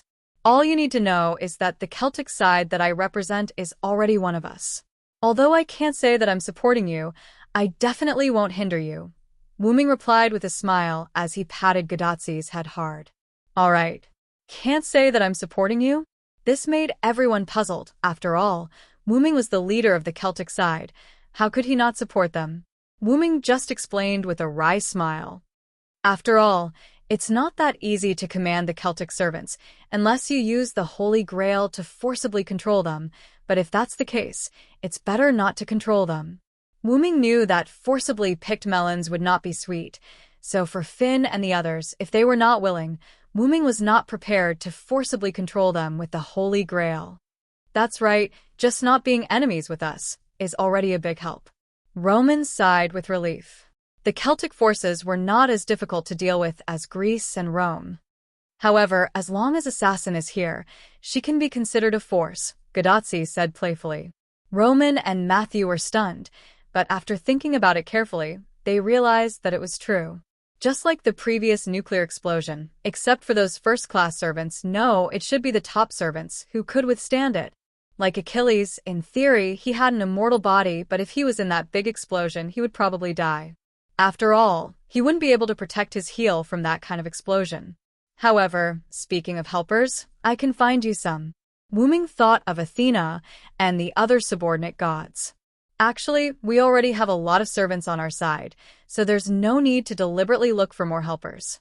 Right now, it's better to retrieve the Holy Grail as soon as possible. Roman was right. If they deliberately looked for helpers, it would have some impact on their next plan. Taking advantage of the situation was fine, but there was no need to do it deliberately. Wuming also nodded. That's true. It is indeed troublesome to summon them. The Skywings relied on the clones of Wuming's 12 clones to form a connection with Wuming, but Celander's spirit base did not have such an ability, so it could only rely on its subordinate gods. Although the subordinate gods also relied on their own ability to summon them, Wuming could also draw a magic circle to summon the clones of Athena, Lancelot, and the others from the world of the gods' lairs. However, it would also take some effort. Thinking about it this way was putting the cart before the horse. Then forget it. Actually, Tachika is right. With me around, this trip will definitely be easy. Wuming nodded and patted Gadatsi's little head, causing Gadatsi to giggle and nudge Wuming's hand. It was not that Wuming was arrogant, but Wuming, who had cheated, could retrieve all 4 Holy Grails in a week if he wanted to. Of course, the premise was that the Magic King did not cheat. After all, it was a gift from that guy. Wuming did not think that it was as simple as having a few more servants. In addition, there was also Gadatsi, so Wuming chose to proceed step by step. I was originally going to go through this place to the American forces in the west of the Rocky Mountains to prepare for an alliance. Who would have thought that I would inadvertently spy on Tachika? When Wu Ming said this, Matthew and Roman also sighed. Gadotsi, on the other hand, looked very happy. This means that I am fated to be with Assassin, hee. Looking at Gadotsi, who was looking at him with a smile, Wu Ming also smiled. You said that you are going to the west of the Rocky Mountains. Are you going to unite with Edison? At this time, Sharon, who had sent away the other servants, also came back and happened to hear Wu Ming's words just now. Yes, after all, only the American forces that originally confronted the Celts did not hold the Holy Grail, so I decided to try to unite with the Lionhead, but then Wu Ming paused and continued. I don't know about the Edison you are talking about. I just heard from Maeve that the current ruler of the American forces is a Lionhead. Lionhead? Everyone was also stunned. Could it be that Edison is a Lionhead? What's going on? I also learned about Edison from Geronimo. According to the information collected by Robin Hood from the residents, their current president is indeed called Edison. Sharon looked at Wu Ming and said. Wu Ming also knew that Sharon must not be lying, so he nodded. And coincidentally, we are also going to unite with Edison. After all, the other party does not have the Holy Grail, so he is indeed a good ally. Sharon continued to talk to Wu Ming. And Wu Ming was also happy after hearing this. In that case, let's go together. Sharon also nodded. I also have the same idea. I am going to only let Master and Matthew go with you. This way, the others can also free up some time. After all, we still have 3 opponents to deal with. Sharon sighed and continued. Although we have a large number of followers, except for Achilles, the other followers have a very low chance of winning against the Greek and Roman servants. As for me, in front of Hercules and the others, I can only follow the rules. We are also relieved to have your help. Wu Ming also understood Karen's words. The followers that Wu Ming saw just now, in terms of real strength, only Achilles, Sharon, and Pamilia could enter Wu Ming's eyes. The others did not bring the slightest sense of threat to him. For example, although Spartacus' noble phantasm was powerful, it was purely self-destructing. Robin Hood, Billy Boy, Geronimo, and the rest were only able to search for enemies. The intelligence they gathered was very reliable, but their combat power was still too weak for their current opponents.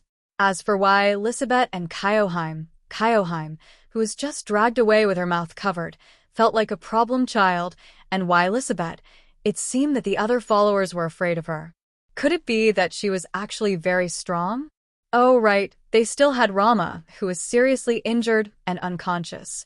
If Rama wasn't injured, he would also be a reliable expert. But now, he had become a burden. This was really a case of a tiger being bullied by dogs. Just when Wu Ming was thinking, Gadotsi smiled happily. Good. With Assassin, the journey will be much safer. It was not that Sharon and the others were not helpful, it was just Gadotsi's temporary feeling. Gadotsi did not have any negative emotions, so Sharon was not angry. In that case, you will be on the road tomorrow morning. Sharon proposed. Whether it was Roman, Matthew, or Gadotsi, they had no objection to Karen's proposal. By the way, Rama has not woken up yet. I will go and see him, Wu Ming suddenly said.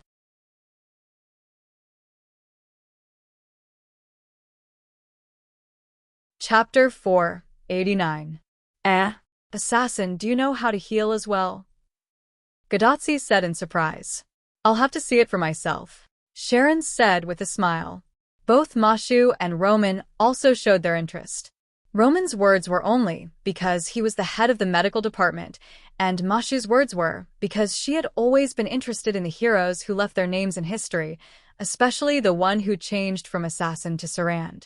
After all, he had taught a medical expert who had created the elixir of immortality. In terms of treatment, he could not be regarded as a grandmaster, but he could be regarded as a master. However, Wu Ming smiled bitterly and shook his head. I don't know how to heal. I only know some healing magic, but I have a way to cure Rama. After all, it could be said that Romo had become like that because of him. Now that he had another teammate, it wasn't that bad. It was much better than having another burden. But since you want to see it, then let's go together. Later, Wuming, Gadotsi, Matthew, Sharon, and Roman came to a house in Riverton with lights on. Along the way, Sharon told Wuming that there were humans living in this town, and they were actually the outsiders. However, because of Geronimo, the residents also accepted Sharon and other servants. After all, they could at least protect them. As for why they would protect them along the way, the lights in the surrounding houses were turned off. After all, this was a matter of course. When Wuming arrived, the moon had already risen high in the sky. Servants could not sleep, but Gadotsi could not.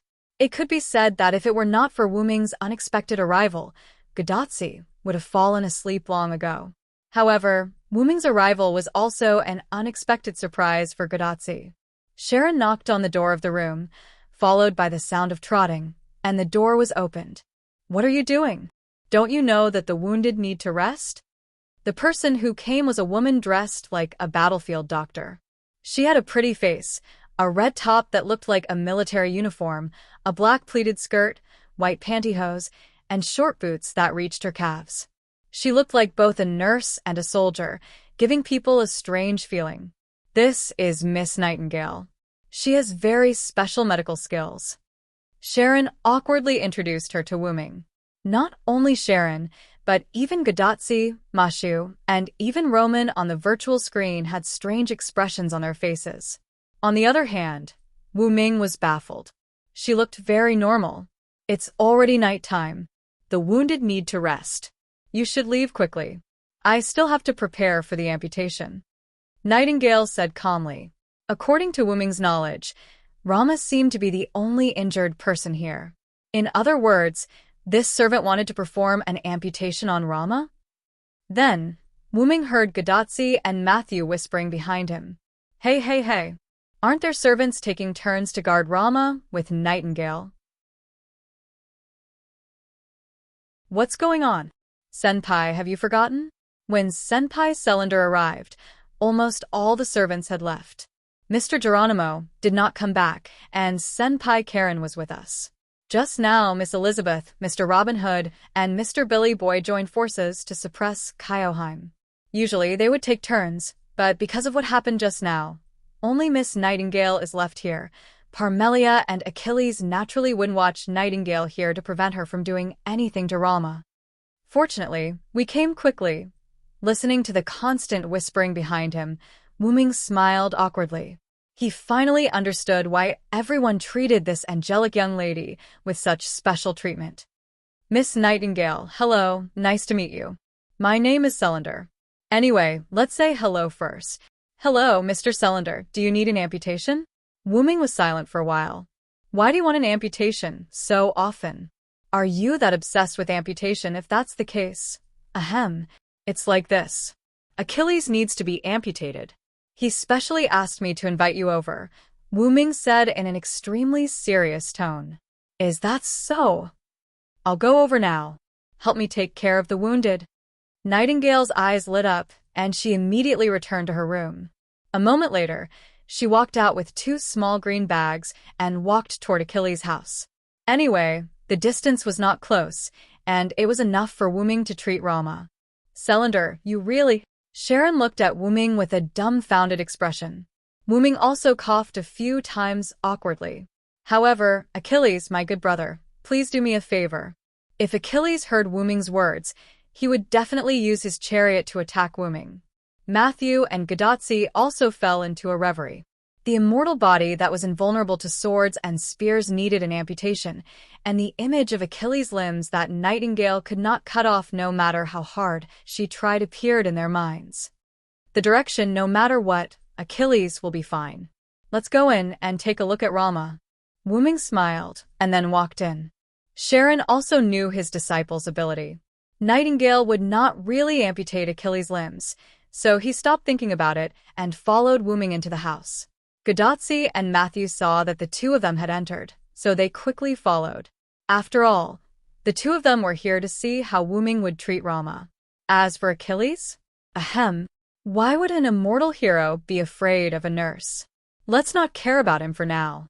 Just like that, Achilles was unknowingly bought by his teacher and master. After entering the house, Wuming followed the magical aura to Rama's room.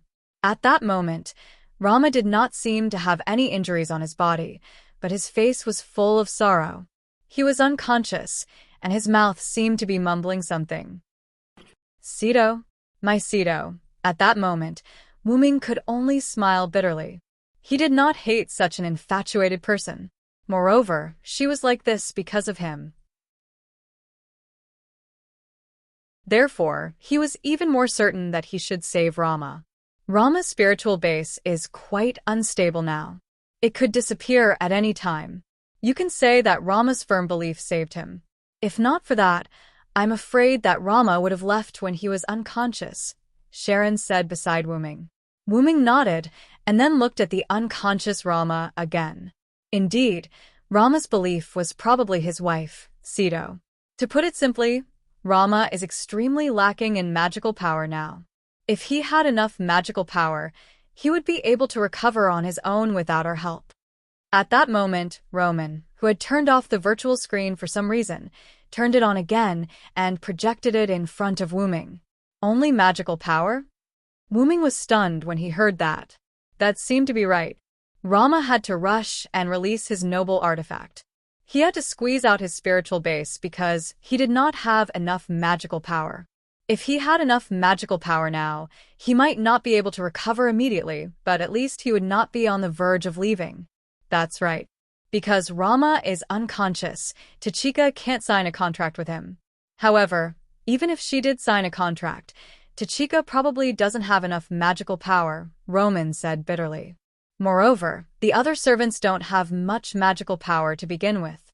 Therefore, even if I have a way to transfer magical power to Rama, the magical power gathered by all of us can only keep Rama alive. There's no way to save him at all. Sharon shook his head. Wuming secretly nodded in his heart. That was also true. If not for that, perhaps even if Rama was saved by Geronimo, he would have disappeared by now. However, since Rama is lacking magical power, then this treatment will be simple. Wuming smiled slightly. Simple? Several people were puzzled. However, Sharon realized something. I lack everything, but the one thing I don't lack is magical power.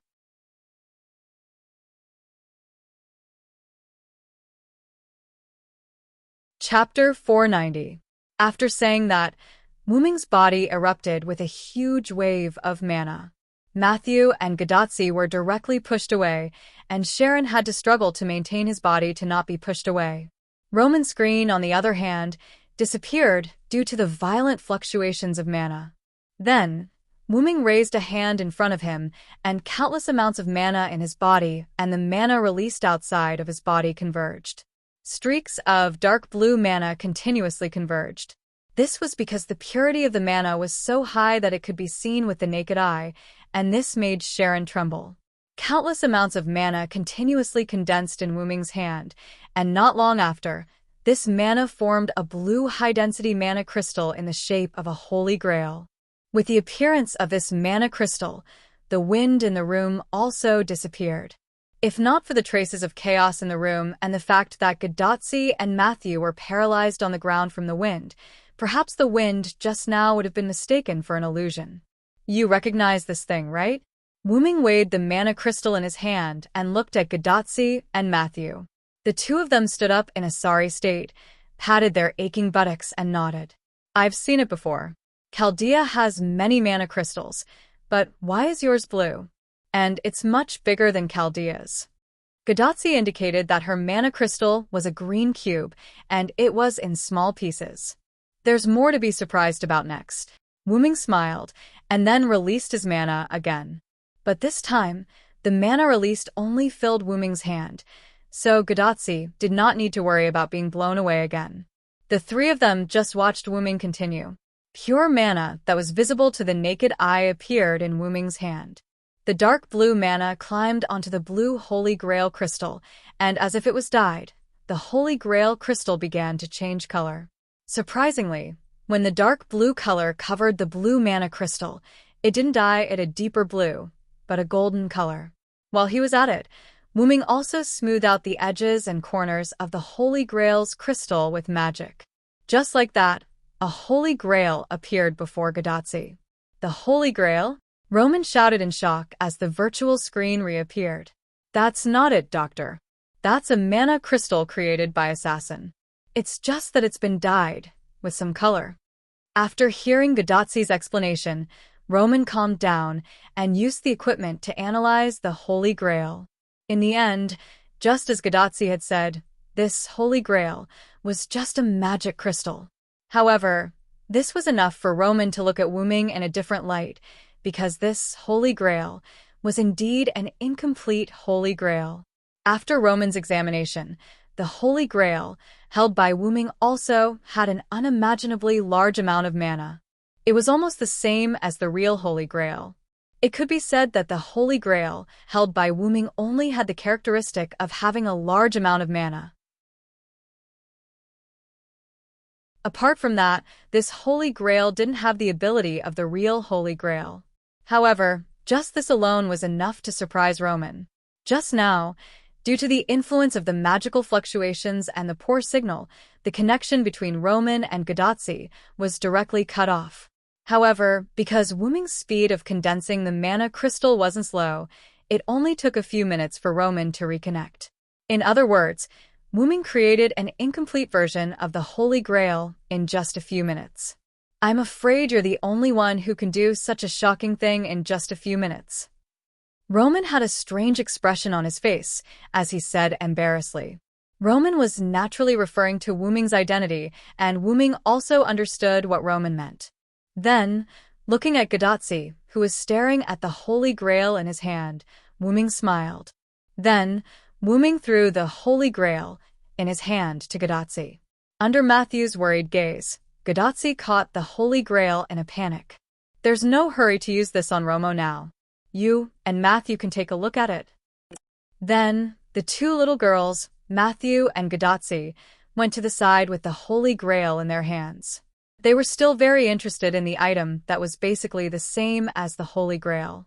After all, every time they retrieved the Holy Grail, they would be directly teleported back to Chaldea, so they were also quite curious. After seeing the two little girls go to the side, Wuming looked at Sharon. When Nurse Nightingale returns, I'll let her use this Holy Grail, bit by bit on Romo. As for bit by bit, after all, Romo's body was on the verge of collapse. If too much magic was injected at once, perhaps it would directly shatter. It was like a glass that had been soaked in boiling water for a long time. After taking it out, a large amount of cold water was poured into it. There was no doubt that the glass would explode. Sharon nodded. As a sage, Sharon naturally understood Romo's current situation. It was like a glass soaked in boiling water. Since it's settled, then to Chica and Matthew, you two should go and rest first. It's getting late, and we still have to hurry tomorrow. Gadotsi was an ordinary person, so sleep was very important. Although Matthew was a subservient, he still had human habits. But even if he didn't sleep, Matthew wouldn't be able to last more than a few days. Then, Wuming looked at Gadotsi and Matthew, who were constantly touching the Holy Grail. Hearing someone call him, Matthew's face turned red, and he quickly took his hand away from the Holy Grail. Gadotsi smiled and returned the Holy Grail to Wuming. If that's the case, I also want to close the channel. Good night, everyone. Roman smiled and said goodnight, and closed the virtual screen. After Wuming gave the Holy Grail to Sharon, he left with the two little girls. Remember where you live, I won't send you off.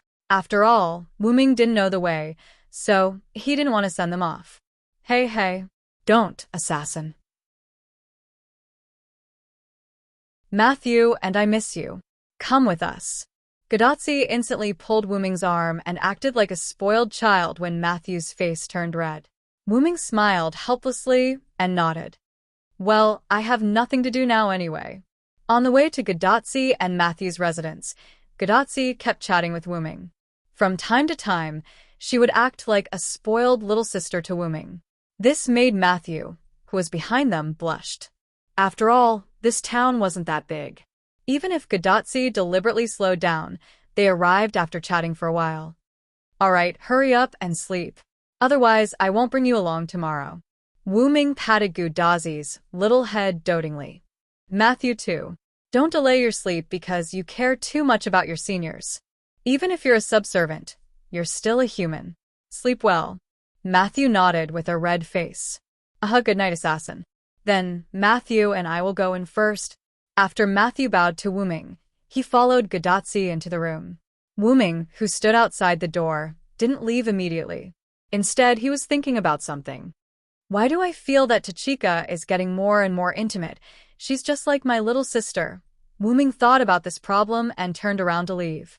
In the room, Gudazi was humming happily as he made the bed for the two of them. Because there weren't many rooms, she and Matthew basically slept in the same bed. After all, Gudazi couldn't let her little sister sleep on the ground. By the way, Senior is very close to Senior Cylinder. It's just like a brother. Matthew, who was standing behind Gudazi, said gently, "Oh, really? I don't feel anything. I just want to do that." Gudazi was stunned and smiled slightly. Then, her smile became mischievous.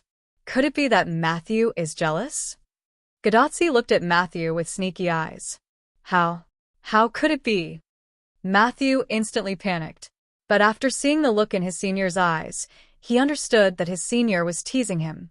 In an instant, Matthew's little face bulged like a bun. He pretended to be angry and looked at Gudazi. Senior. Ha. Okay, let's sleep. We still have to hurry tomorrow. Senior is so annoying.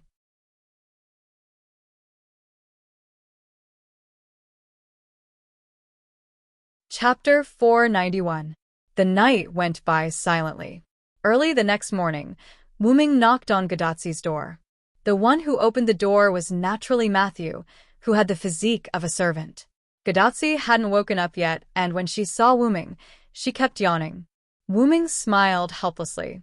At this moment, at the west entrance of the town, Wu Ming, Gudazi, and Matthew stood on one side, and other servants stood on the other side. Many of Riverton's residents were hiding in the distance, watching from afar. Even if the residents allowed these servants to live here, no matter how kind these servants were, they were not human, and the gap between the two couldn't be closed. Cough. Returning to the main topic, everyone was naturally sending Wu Ming and the other two off. By the way, Pamilia was still sleeping. After all, she was a vampire. Nightingale and Achilles, on the other hand, did not come for some unknown reason. On the contrary, Rama had already woken up and participated in the farewell ceremony. Early in the morning, Wu Ming would take Gudazi and Matthew to the west coast of the American continent to unite with Edison. Although it was a bit uncomfortable to give Chaldea's master to a servant who was originally an enemy, since it was Gudazi's decision, they naturally agreed. Of course, some people were happy, some people were sad, some people agreed, and some people opposed. Kaioheim bit her sleeve, looked at Gudazi with tears in her eyes, and then looked at Wu Ming angrily. She kept looking back and forth. That's enough. It's not a life and death parting. Robin Hood, who was standing on the side, sighed and shook his head helplessly. Billy Boy, who was standing next to Robin Hood, also nodded. Then Elizabeth, who was in her costume, smiled. That's Little Dear's happiness. You'd better send her your blessings. Little Dear was Elizabeth's pet name for Gudazi. Listening to her enemy's words, Kaioheim was even angrier. Damn stinky lizard, if it weren't for you, Anjin Sama would not fall into the hands of that man. Anjin Sama was Kaioheim's nickname for Gudazi. At that moment, Kaioheim vented her anger on Elizabeth. Humph. Look at how happy Xiaolu is now. It's none of your business. Elizabeth naturally refused to be outdone and stared at Kaioheim. Looks like I have to teach you a lesson in order to win back Lady Injun's love. Who's afraid of who? When Robin Hood and Billy Boy saw the two girls with dragon attributes staring at each other, they tactfully retreated and kept their mouths shut. On the other side, do you really not need us to send another servant to protect Tachika, Sama? Geronimo was still a little worried. This morning, Geronimo, who went out to inquire about information, had returned and naturally participated in the farewell ceremony. Oh, I really don't need it. Assassin is very strong. Godazzi held Wu Ming's arm and said with a smile, "Believe in Cylinder, Geronimo." Karen's gentle voice came from the side. After all, as soon as Geronimo returned, he learned that the master of his contract would go to Edison with a servant of the Celtic side who had just formed an alliance. This really shocked him. Geronimo looked at Sharon, then looked at Godazzi and nodded. "I'll leave the master to you, Mr. Cylinder. Don't worry, even if the enemy steps over my dead body, they won't be able to hurt Tachika. Not to mention, the enemy can't step over my dead body," Wu Ming said to Geronimo and Sharon. And the guarantee of Wu Ming, who created a nuclear explosion, was naturally enough to convince them. At this time, Sharon also spoke. "By the way, Cylinder, Nightingale didn't come back last night. I have ways to treat patients, so I used the Holy Grail on Rama, and the effect was not bad." This made Wu Ming stunned for a moment. Nightingale didn't go back, and she disappeared this morning. Achilles also disappeared today. Could it be that Nightingale chased after Achilles to do an amputation, and the two of them chased each other away? As if he saw Wu Ming's doubts, Sharon smiled bitterly. "My disciple is indeed missing. I think it might be related to Ms. Nightingale." Sharon purposely went to look for his disciple this morning and found that his disciple's house was in a mess. The windows were open, as if he was being chased by something. Thinking about it carefully, it might be that Nightingale. After all, she was a berserker. How could a berserker be easy to deal with? Compared to other classes, even an easy berserker was a problem child. This made Wu Ming feel awkward. "Achilles, you are a man after all. How can you let a woman chase after you and run away?" Cough, cough. But it was Wu Ming's fault after all, so it was better not to talk about it. Then, Wu Ming looked at Rama. Although Rama was already awake, he could still see that he was weak. To use a phrase to describe him, he was strong on the outside but weak on the inside.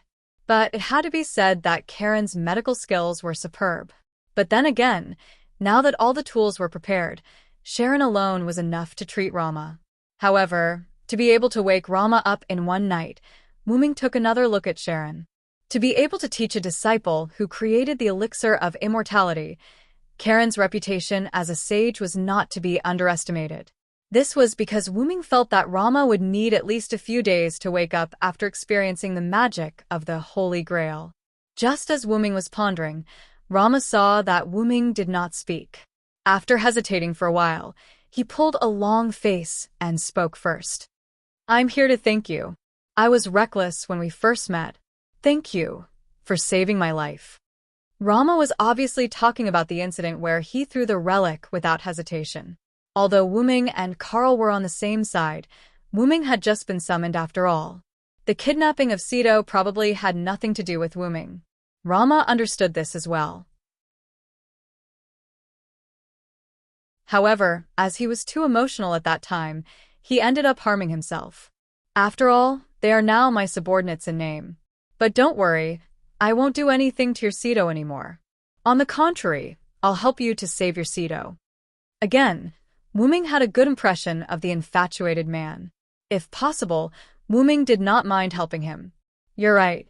They are also your subordinates. When I save Sito, I'll definitely have a good fight with you." As expected of a king, he was still quite cool when he calmed down. "All right. I'll be waiting for you." Wu Ming smiled as he extended his hand. Rama was stunned when he saw that. He immediately reacted and extended his hand as well to shake Xian's hand. Godazzi smiled when she saw that. Both of them seemed to have buried the hatchet. After all, she liked to see them getting along well. If that's the case, there's nothing else. Let's go. Just like that, Wu Ming led Matthew, who was fully armed, and Godazzi, who kept waving at everyone as they headed west. Of course, Wu Ming and the rest did not need to walk 108,000 miles, nor did they need to face extreme difficulties. However, I feel like we've overlooked something, Wu Ming muttered to himself. In the forest near Riverton, Wu Ming's pseudo-heavenly lock had tied Spartacus up. He was still tied up and could not move at all. "Oh, oppressor, come and give me more pressure."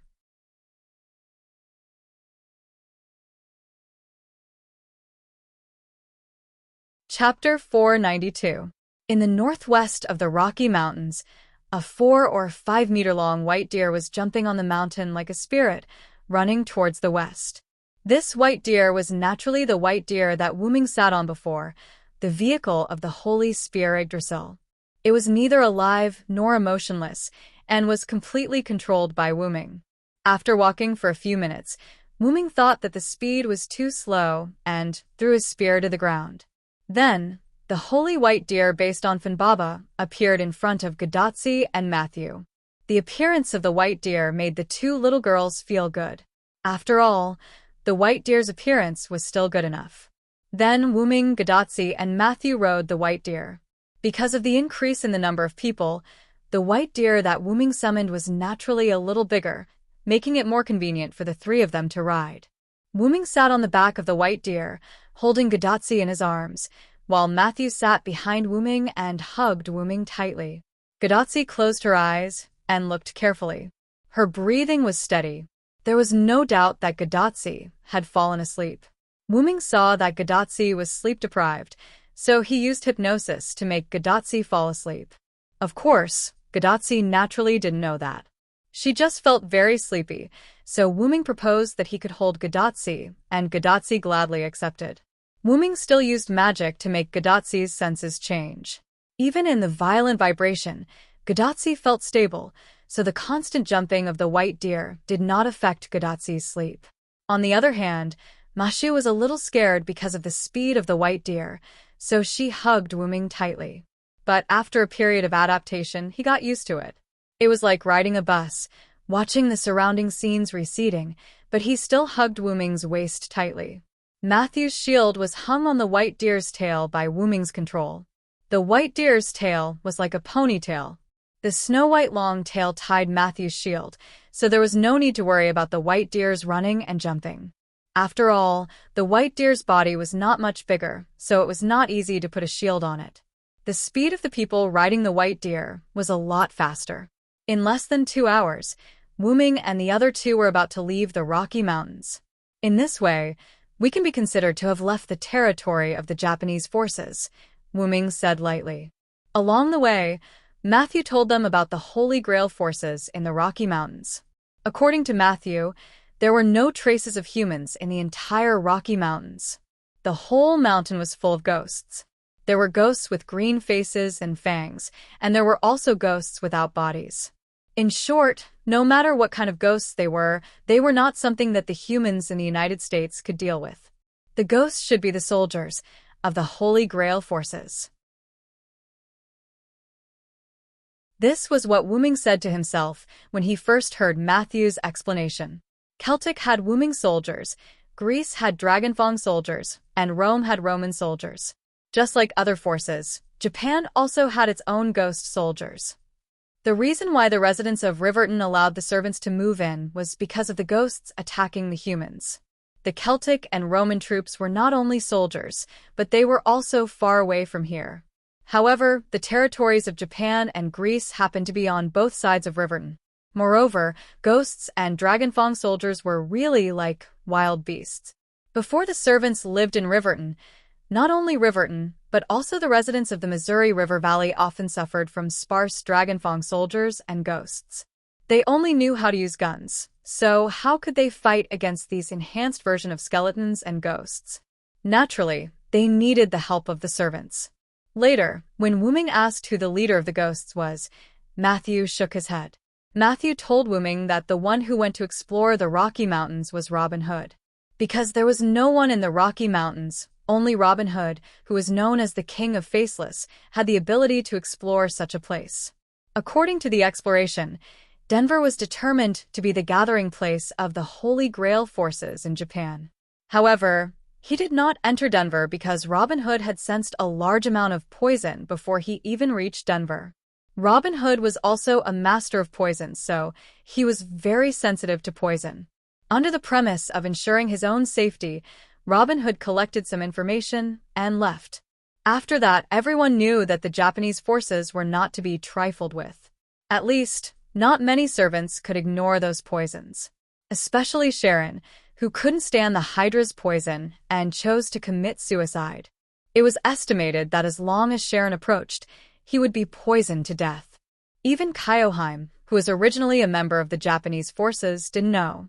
When Kyoheim was summoned by the Holy Grail again, she didn't even pay attention to the leader of the Japanese forces and directly left the Rocky Mountains.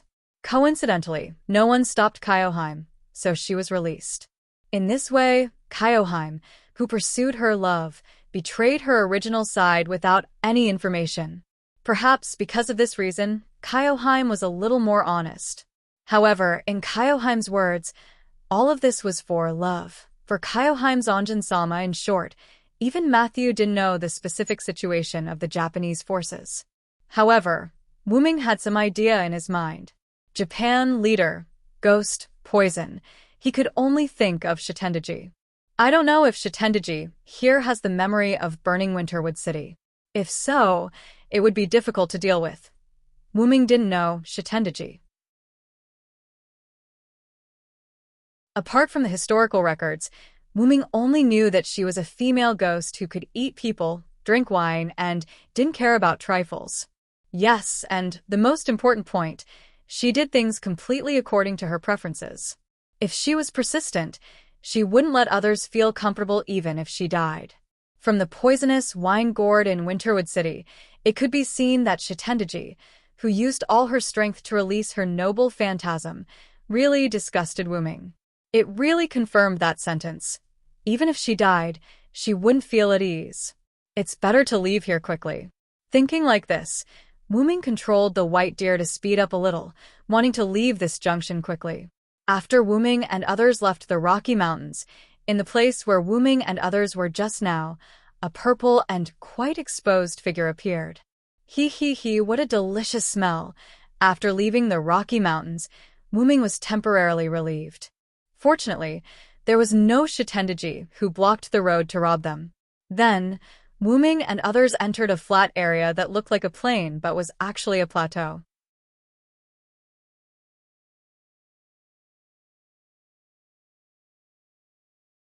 Chapter 493. In fact, the Cordillera was not the name of a mountain. Its full name was the Cordillera Mountains. To be precise, the Rocky Mountains were also part of the Cordillera Mountains, but in order to distinguish the territories of the Japanese forces and the American forces, the two were separated. The Japanese forces were like a stickler to the rules. They only occupied the eastern Rocky Mountains, the highest part of the Cordillera Mountains, and had no intention of expanding their forces. Otherwise, Maeve wouldn't be unable to find any information. After all, even the servants of Riverton, the neighbor of the Japanese forces, didn't clearly inquire about the Japanese forces. Apart from the Rocky Mountains, which were the tallest and largest, the Cordillera Mountains were left with the Central Plateau Basin and the Western Pacific Rim Mountains. At this moment, Wuming and the other two entered the Central Plateau Basin area. At this moment, Wuming temporarily stopped the white deer. If I remember correctly, following this river may be a place called Boise. Wuming thought and said to Matthew. Gadatsi, on the other hand, was still sleeping. That. Senpai Cylinder, I am not very familiar with the terrain here. Matthew's face was slightly red and said slowly. However, Senpai Cylinder was right, Matthew thought. It doesn't matter if you don't know. The point is that we may have to fight with the American forces. Wuming narrowed his eyes. Hey! So soon? Do we need to wake Senpai up? Matthew obviously didn't expect to contact the American forces so soon, so he asked Wuming if he should wake Gadatsi up.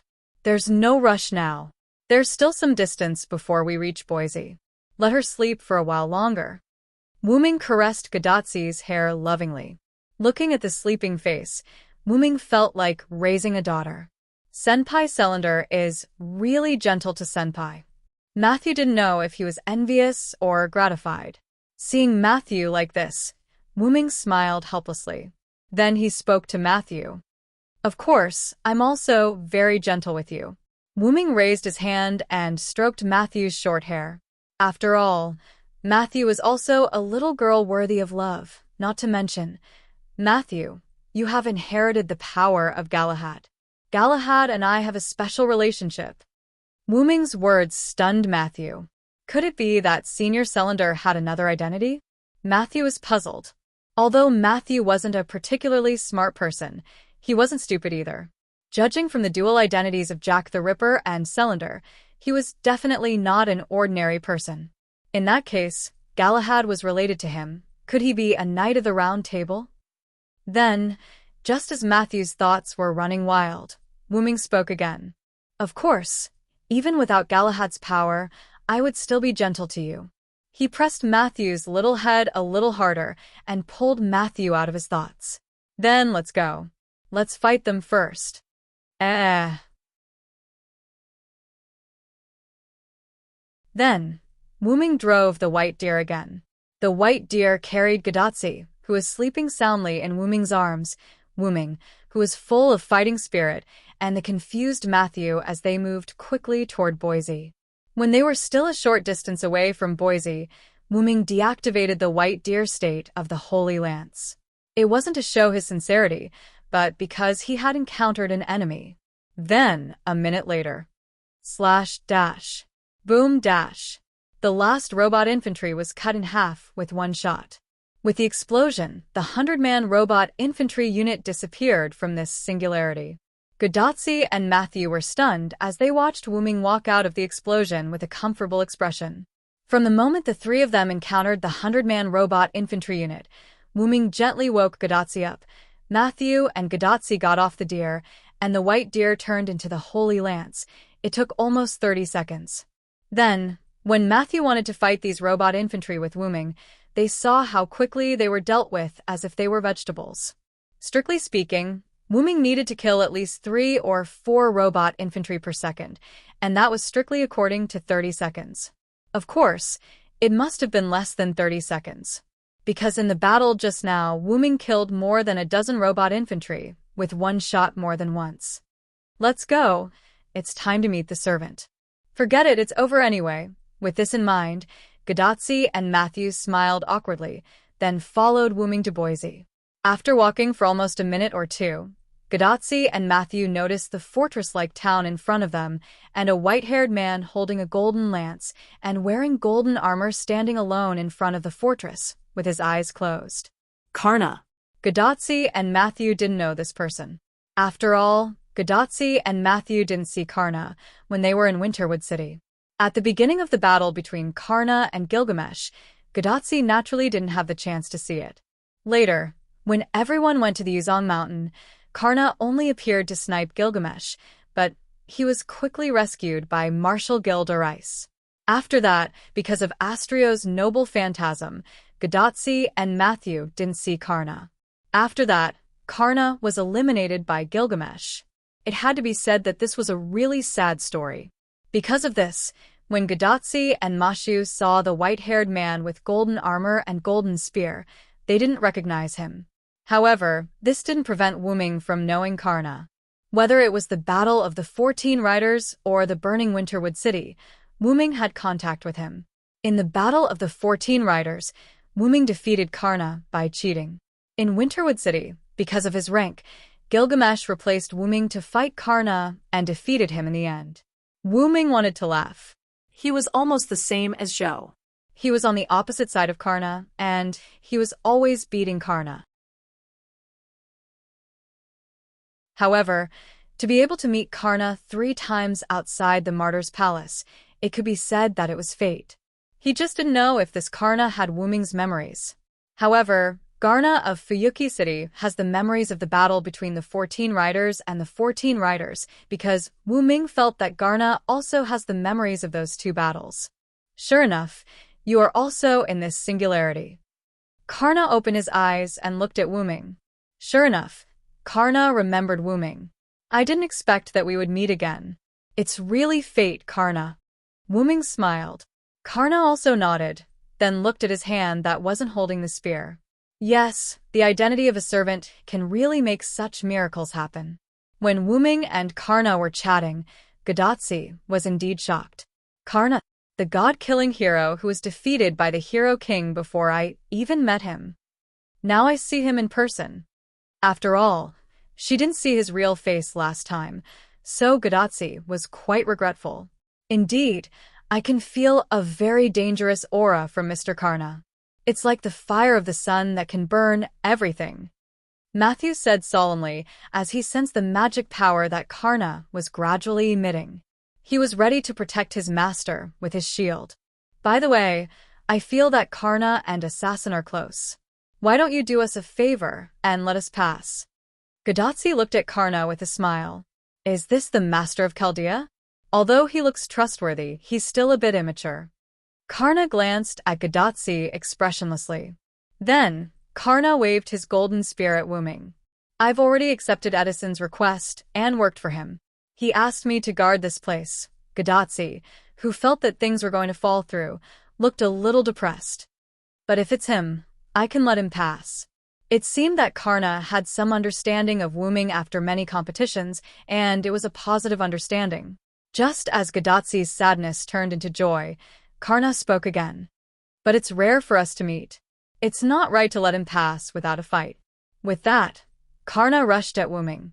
Then, Gadotsi's face turned green. She felt like she had been tricked. To put it bluntly, we still have to fight, right? I'm already prepared. Wuming laughed and faced the incoming Karna. The third battle between the Scorching Golden Spear user and the Holy Silver Spear user had begun.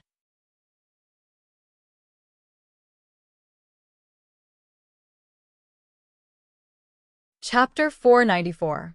Clang. Clang. Clang. The ear-piercing sounds of metal colliding echoed in the air. Huff. Huff. Huff. Flames raged on the ground in front of the main gate of the fortress, like meteorites falling from the sky. The walls of the fortress nearby also showed signs of damage. As if the air was vibrating, countless rays of light and flames clashed with each other. The figures of flames and meteors kept intertwining. The tip of the spear accompanied by flames and the tip of the spear accompanied by holy light could be vaguely seen. Obviously, that was where the sounds of metal colliding came from. Due to Karna's sudden attack, Wuming didn't back down and counterattacked. This battle implicated Matthew and Gadotsi for no reason. This was because as long as Gadotsi showed the attitude of negotiating with him, Karna would definitely not attack again.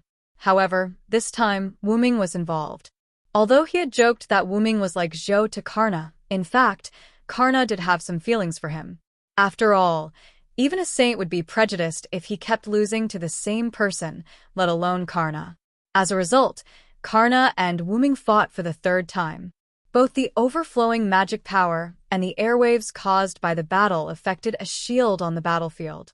The shield kept shaking and seemed to be in danger. Ugh. Matthew put his shield in front of him and struggled to resist, protecting Gadotsi behind him. The blade of the shield extended out from the bottom and stabbed deeply into the ground. One could vaguely see a thick layer of magic power attached to the shield. It was Matthew's magic defense skill, which had the same nature as magic release, except that magic defense was used for defense, while magic release was used for attack. However, even so, the current situation was quite bad for Matthew. Karna's sudden attack during the conversation and Wuming's counterattack were all carried out under the premise that Gadotsi and Matthew hadn't retreated to a safe range. In the beginning, Karna paid attention to Gadotsi's safety. After all, he wasn't a criminal. Wuming was the same. His love for Gadotsi naturally made Wuming pay attention to Gadotsi's safety. However, the two of them were extraordinary figures after all. Originally, they wanted to hold back, but now, it became a battle where they gradually increased their strength. Realizing that she might get hurt if she continued to watch, Matthew wanted to take Gadotsi further away. However, before Matthew could take Gadotsi out of the danger zone, the aftermath of flames, holy light, airwaves, and storms swept over. It was precisely because of this that the city walls of Boise City had become so dilapidated. Now, Gadotsi could only hide behind Matthew's shield. Once she left the protection of the shield, Gadotsi would probably be blown away in an instant. At this time, Roman, who was paying attention to this place, turned on the virtual screen and projected it to Gadotsi's side. Sure enough, Sarand and Karna are both exceptional servants. The aftermath of a battle of this level can't be ignored. Roman said to himself and nodded. Doctor, you better not talk too much. Can't you see that Matthew is already having a hard time? Gadotsi looked at the virtual screen beside her with disgust. Yes, yes. Just by being called out by Gadotsi, Roman had once again returned to his cowardly and timid appearance. However, Gadotsi could shout from here, which showed that Matthew was well protected. However, even if she could only be protected, Gadotsi wouldn't just stay behind Matthew. Now, Matthew's hand holding the shield was already covered by Gadotsi's hand. Feeling the warmth of Matthew's hand, although his body was very tired, Matthew's heart was incomparably firm. Although it seemed that Matthew couldn't hold on any longer, his shield could still continue to resist the aftermath of the two exceptional servants. There was nothing that the sacred round table couldn't resist.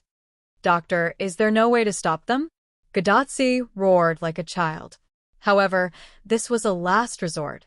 Although they didn't know why Boise City had become a steel fortress, the steel fortress had collapsed under the battle between Wuming and Karna. That's right. The walls of the fortress that was in good condition just now had been broken, and a few mechanical infantry could be seen faintly falling down.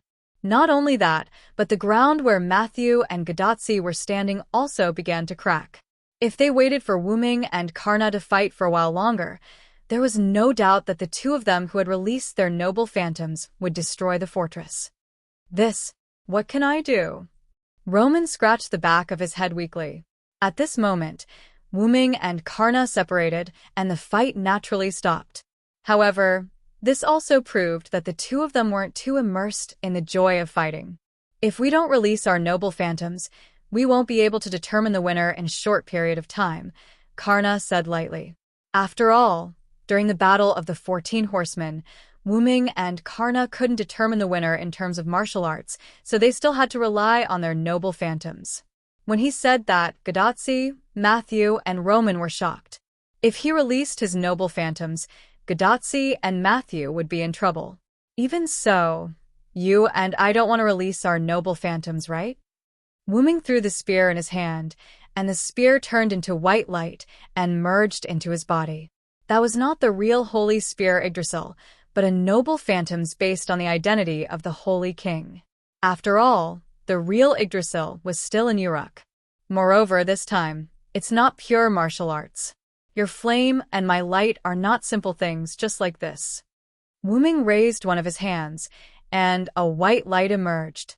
However, unlike the holy light in the past, this time, the light in Wuming's hand was full of cruel charm.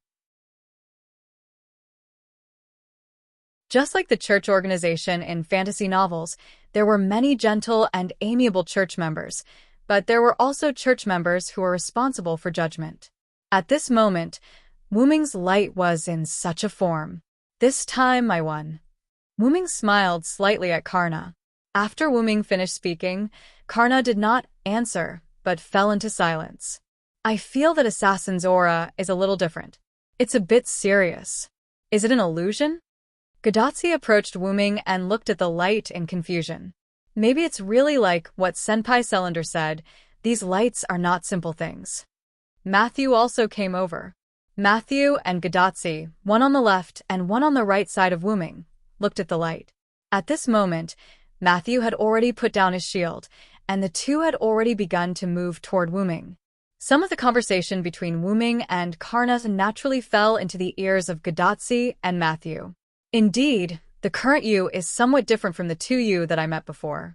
This time, I have indeed lost. Cough, cough. After that, Karna coughed, and blood came out of his mouth.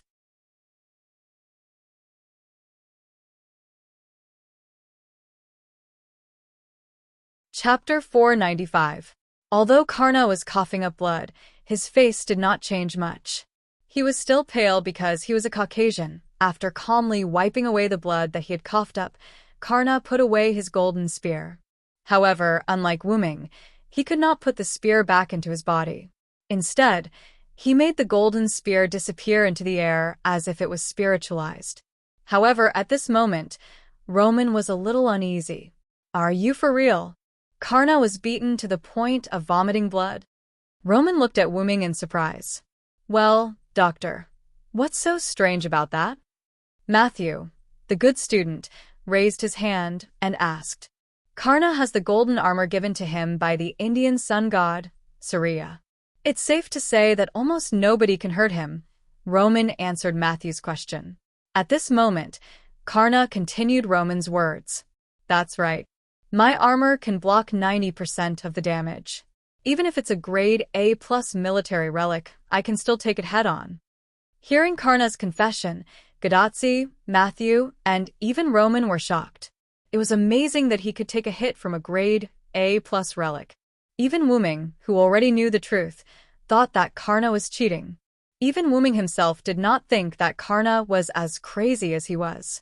After adding the Lune rune to his armor, it could only take on a grade A relic at most. The grade A+ relic that Karna mentioned must be a relic that had been doubled. Wuming would not be able to take it. However, this was under the premise that Wuming did not resist and took it head-on. For Wuming, if he really encountered a grade A+ military relic, he would just consume a lot of mana and throw it out. If one was not enough, he would throw out 2 or 3. After all, Wuming's mana was almost unlimited. He could just use it to make babies. Of course, Karna's cheating couldn't be stopped. Other than that, the armor also has the ability to automatically repair injuries, and I can also use my flames to burn away foreign objects or negative effects in my body. As he spoke, flames began to appear in Karna's body, just as he said. A few wisps of smoke rose from Karna's body and disappeared into the air. I've already eliminated the light in my body. Without the source of damage, the wounds in my body have already begun to heal. He had to admit that the clear debuff skill was really useful. In fact, even if Karna didn't burn the light with flames, Wuming would have removed it anyway. First of all, as we saw earlier, even without Wuming, Karna could have made contact on his own. Secondly, there was no need to keep the light. Hostage-type methods wouldn't work on Karna at all, even if the hostage was himself. Lastly, since we're about to form an alliance, fighting and killing isn't good, smiley face. So powerful, Gadotsi said blankly. Matthew also nodded. Seeing the two of them like this, Karna shook his head expressionlessly. Even so, he still hurt me. Of course, Karna had to be talking about Wuming. Well, it's just a little trick. It's not worth mentioning. Wuming smiled and created a ball of light in his hand. Karna's armor was bestowed by the Indian sun god, Surya. It was said that this invincible armor was made of light, so even the gods couldn't hurt Karna at all. However, Wuming's current method was light. Karna's sunlight armor was able to block countless attacks. It could even defend against light elemental attacks. In other words, as long as there was no damage, it wouldn't defend. Therefore, in the face of Wuming's light, Karna's armor was completely unaffected. In Wuming's eyes, Karna's armor was like a piece of armor with a large gap. He could deal damage just by stabbing the air. In other words, Karna was naked in front of Wuming. Cough, cough. Back to the topic. Wuming used the characteristics of light to temporarily pass through Karna's armor and into Karna's body. Then, after the light entered Karna's body, it exploded and created an extremely harsh judgment aura. It destroyed Karna's body from the inside, which was why Karna was injured. After all, Karna couldn't defend against internal damage. However, Karna shook his head. You're stronger than me. Then, Karna told him the reason. Let's not talk about the second time we met. The first time we fought, I lost. Gadotsi, Matthew, and the others also understood something. Wuming had met Karna in other places and defeated him, and Karna still had the memory of being defeated. However, Wuming shook his head with a wry smile. In the beginning, Wuming was able to defeat Karna by relying on the help of suppression, his own skills, and the protection of the golden armor. The suppression allowed Wuming to obtain a powerful noble phantasm that surpassed Karna's god-killing spear. His own skill, Holy Fire Erosion, made him a human, which allowed Wuming to deal additional damage to Karna. In the end, Karna took off his golden armor. Without that layer of absolute defense, Karna really had no defense at all. The powerful power of Wuming and Karna's ultimate noble phantasm directly shattered Karna's spirit core, and that was how Wuming won. In the burning Winterwood City, it was Gilgamesh who fought against Karna. Just Enkidu alone was enough to restrain Karna, not to mention that Gilgamesh could also use his noble phantasm. If Gilgamesh specifically picked some noble phantasm that could ignore defense, then Karna would be a piece of cake. However, Karna was indeed worthy of being called the strongest servant. He managed to damage Gilgamesh's spirit core before he left the stage. Although Gilgamesh won, because of a moment of carelessness, his spirit core was also damaged by Karna. This showed how powerful Karna was. Coupled with Karna's handsomeness and obedience, he was simply perfect as a servant. Wuming smiled helplessly. In that case, since you've already lost, can you take us to see President Wang Edison? We came here with the sincerity of the alliance. The fight was over. Karna had admitted defeat, and Gadotsi and Matthew were fine. In that case, it was time to talk about business. I was so focused on watching the two of you fight that I forgot the purpose of coming here. Roman said weakly. Then he was looked at with disdain by everyone. Since you only want an alliance, then I'll naturally take you there. After Karna finished speaking, he was ready to take Wuming and the others to see the President Wang. Is everything okay here? Gadotsi said cautiously. The steel city of Sabuasi had been turned into ruins, and a large amount of steel could be vaguely seen mixed in it. Those were the remnants of the mechanized infantry. No need, there's no living person here, and this fortress is actually just for decoration. It won't be long before the mechanized infantry comes to repair it. Good Lord, this place that was originally an ordinary town turned into a steel fortress. It was probably built and constructed by the mechanized infantry that Karna mentioned. It had to be said that robots were useful. They were emotionless, tireless, and calm. If the number was increased, they could even kill a third-rate servant. Of course, because the President Wang didn't have the Holy Grail, these mechanized infantry were much weaker than the other forces. However, no force was willing to deal with the UA forces, so there was no need to be too nervous. Let's go. It's a bit far from San Francisco. Let's try to get there before dark. After that, Karna jumped and left. There was no need to worry about losing him. The servant's aura was very obvious, so Wuming was not in a hurry. Then I'll turn off the screen first. After that, Roman's figure disappeared in front of them. Let's follow him. After that, Wuming pressed his hand on the ground, and a white deer appeared. It was the one he rode before. Then, Wuming, Gadotsi, and Matthew sat together again. But this time, there was no sign of Gadotsi sleeping. In this way, Wuming's plan to go west came to an end.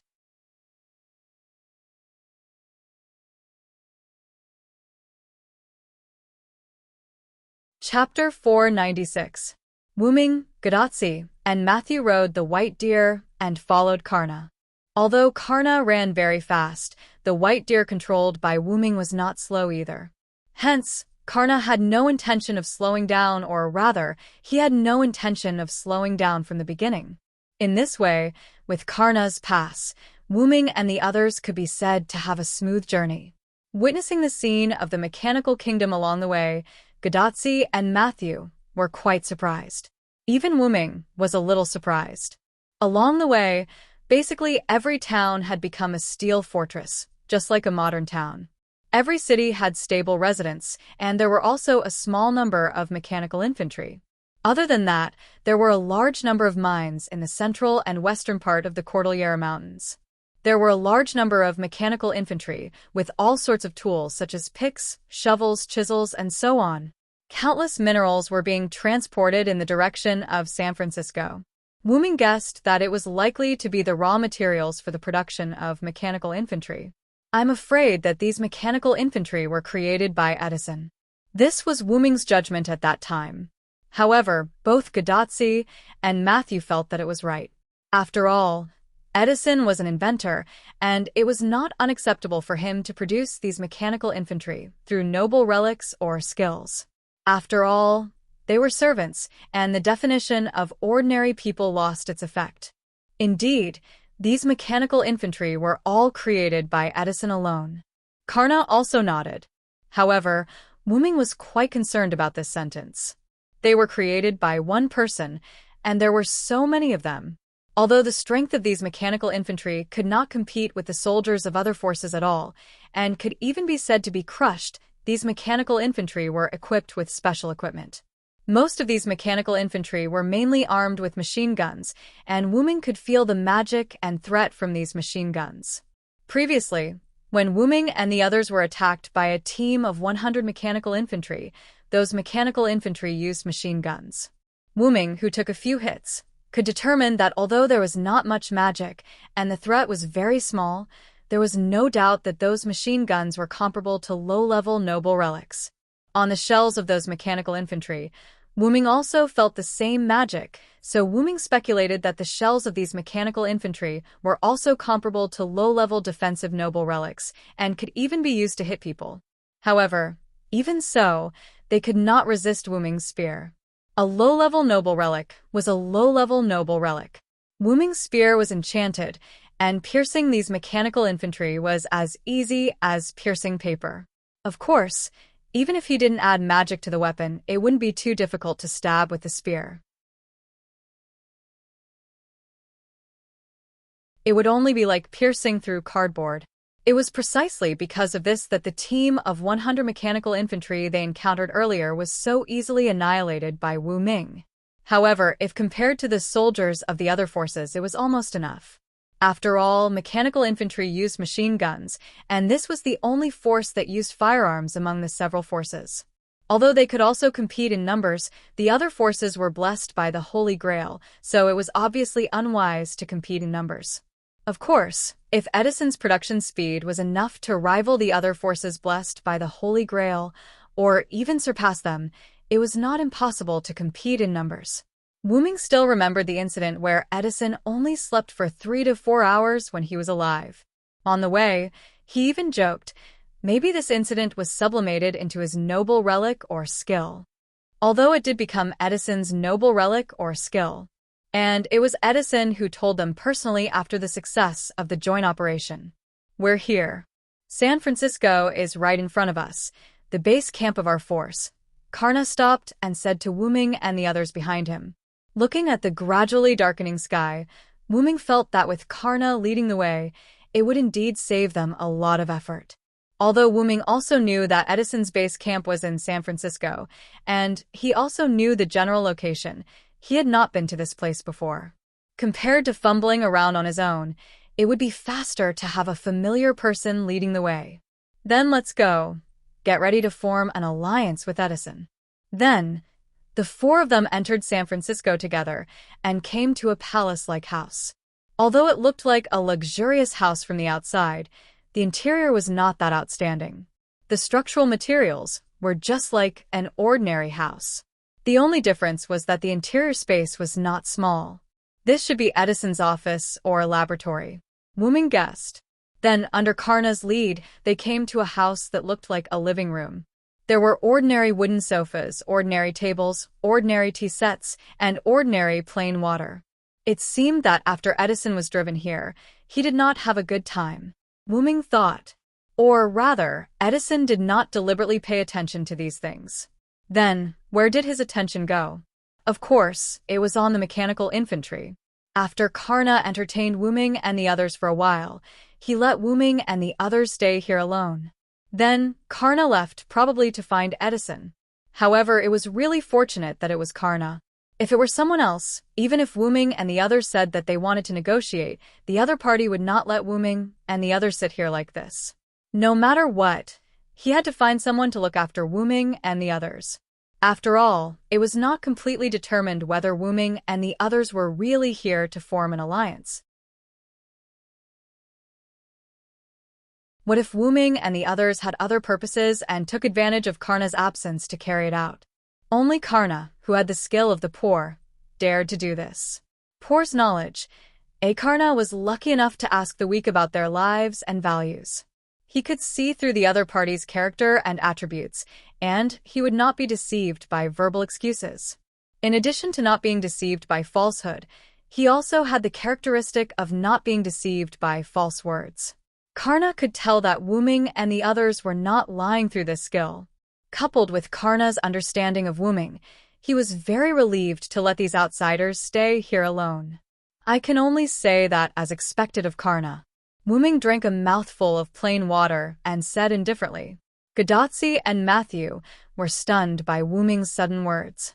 "Assassin, what did you just say? Why don't I understand?" Gadotsi naturally would not hide her doubts in her heart and asked directly. "It's nothing. I just figured out some things. It's nothing to worry about."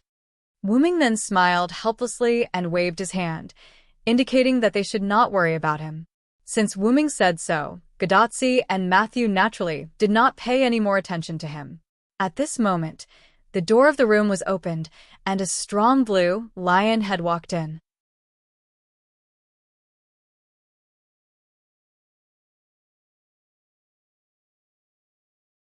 Chapter 497.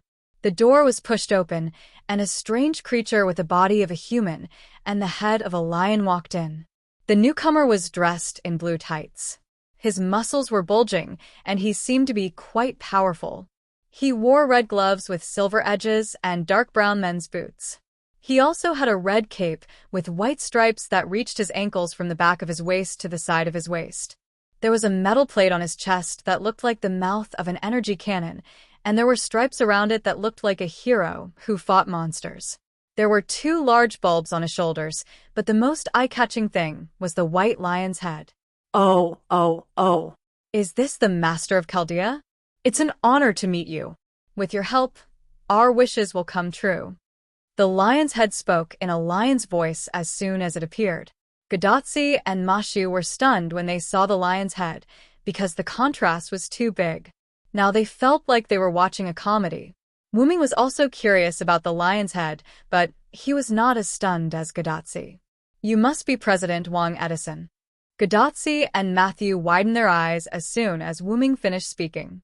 They looked at Wuming as if they had gone crazy.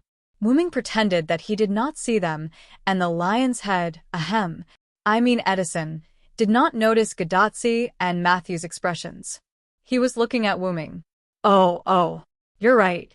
I'm the symbol of America. I'm the king of all presidents. I am Edison. Then, Edison struck a pose on his own. Gadotsi and Matthew did not know what to do. It was too awkward. Yes.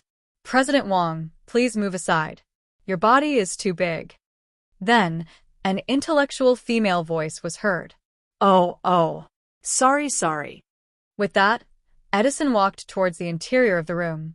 It turned out that Edison stopped to talk to Gadotsi and the others as soon as he opened the door. Coupled with Edison, who had undergone some sort of mutation, this overly tall body completely blocked the door. Now, Edison moved aside, revealing the people behind him. Karna walked in with a petite but intellectual woman. Gadotsi and Matthew were thinking, "Finally, there's a normal person here." The woman began to introduce herself. "Hello, I'm Helena Blavatsky. I'm Edison's friend. You can call me Helena." Helena smiled at Gadotsi and the others. It had to be said that Helena was quite approachable. Anyway, Gadotsi and Mashu had calmed down now. "Hello, Madam Helena. I'm Tachika Fujimaru, and this is Matthew Gillett.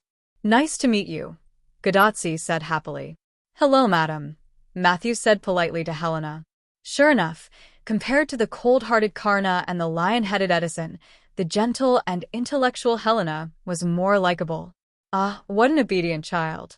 Helena also nodded with a smile. Ahem, Edison coughed. Of course, this meeting was not a friend meeting, but a joint negotiation. A faint smile appeared on Helena's face upon seeing this, and she took a position behind Edison. By the way, Karna, who had remained silent this entire time, was already standing behind Edison. Since when did Edison value power so much? Wuming saw this clear master-slave relationship, but Wuming didn't say anything. Then Edison spoke. "So, Master of Chaldea, let us begin the negotiations on the alliance." Then, Edison sat opposite Gadotsi and Helena and Karna stood behind him like guards. The atmosphere changed instantly. In order to not lose their dignity, Matthew and Wuming went behind Gadotsi together. Now, Edison and Gadotsi were sitting opposite each other. Karna and Helena were facing Wuming, and Matthew was standing behind Edison and Gadotsi. One had to know that a negotiation would only be a joint negotiation if they were equal in strength. If they were not, it would be annexation. However, Gadotsi was a master who had experienced the terrifying aura of the Magic King in the 4th chapter, after all. Just the current atmosphere was not enough to scare Gadotsi. Gadotsi looked at Wuming, and Wuming smiled and nodded in encouragement. Then Gadotsi spoke. Well, Mr. Edison, I think we have the same goal, which is to defeat the other forces and seize the Holy Grail. Therefore, I think we can work together. Seeing Gadotsi state her goal in an orderly manner without being scared by the atmosphere, Wuming was extremely gratified. Of course, Gadotsi's junior, Matthew, and Roman, who had been silent and had not shown his virtual screen, were also gratified. This was what Wuming had told Roman on the way. Roman's face and voice seemed to have the ability to taunt. In addition, Wuming felt that Gadotsi needed to be trained, so he told Roman not to appear and hear. After thinking about it, Roman agreed. After asking Wuming to take care of Gadotsi, he went into hiding. However, he could still hear everyone's conversation. There was no need to hide this, so Wuming did not say anything. Edison nodded and expressed his affirmation. Well, I see. We can work together, but I'm not going to take the initiative to attack. I'm sorry to disappoint you. Although he said, I'm sorry to disappoint you, Edison's face did not show the slightest hint of apology. Why? Matthew was obviously surprised by this answer. That's right, Mr. Edison. Although there are only a few of us this time, I'm here to work with you on behalf of the servants who are alone.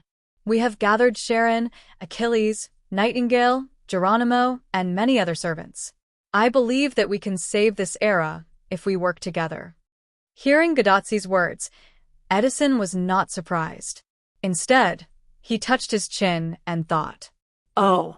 There are heroes like Achilles, Sharon, and I didn't expect Ms. Nightingale to be with you. Then, Helena opened her mouth and explained to Gadotsi. Actually, Ms. Nightingale used to be one of us. Due to the arrival of several new forces, our camp was forced to retreat to this place. Ms. Nightingale didn't retreat because of her unique personality. I thought she had already left. After a pause, Helena continued. In fact, we also have many servants, but we lost a lot of them when we fought with the Celtic side and the 3 new forces. At present, there are only 3 of us left. We thought Ms. Nightingale had left, but we didn't expect her to still be here. Edison didn't stop Helena from exposing his family's information. After all, there was no point in lying about this. A little investigation would reveal that for someone who is at the end of their rope, hiding their trump card would be a foolish move to bring their trump card to hell. However, what Helena meant was that Edison was concerned about the fact that Nightingale was still alive. In that case, why don't we join forces to fight? It's better than being swallowed in the end. Gadotsi was a little puzzled. In the first few singularities, except for the enemy servants, basically all the servants they encountered would join their side, and then everyone would win the Holy Grail together and solve the singularities. But this time, the president, Wang Edison, chose to escape and avoid the war, which really made Gadotsi confused. I am preparing to accumulate strength, and when the other forces are defeated, we will take them down together, ha. As if he had come up with a perfect plan for himself, Edison laughed happily. In other words, Edison was preparing to go into a defensive mode to prepare for battle. However, it could only be said that he was worthy of being an inventor's brain, and he really didn't know anything about war. I don't know if Helena knows this or is really hiding it, but Karna must be hiding himself, so he didn't tell Edison.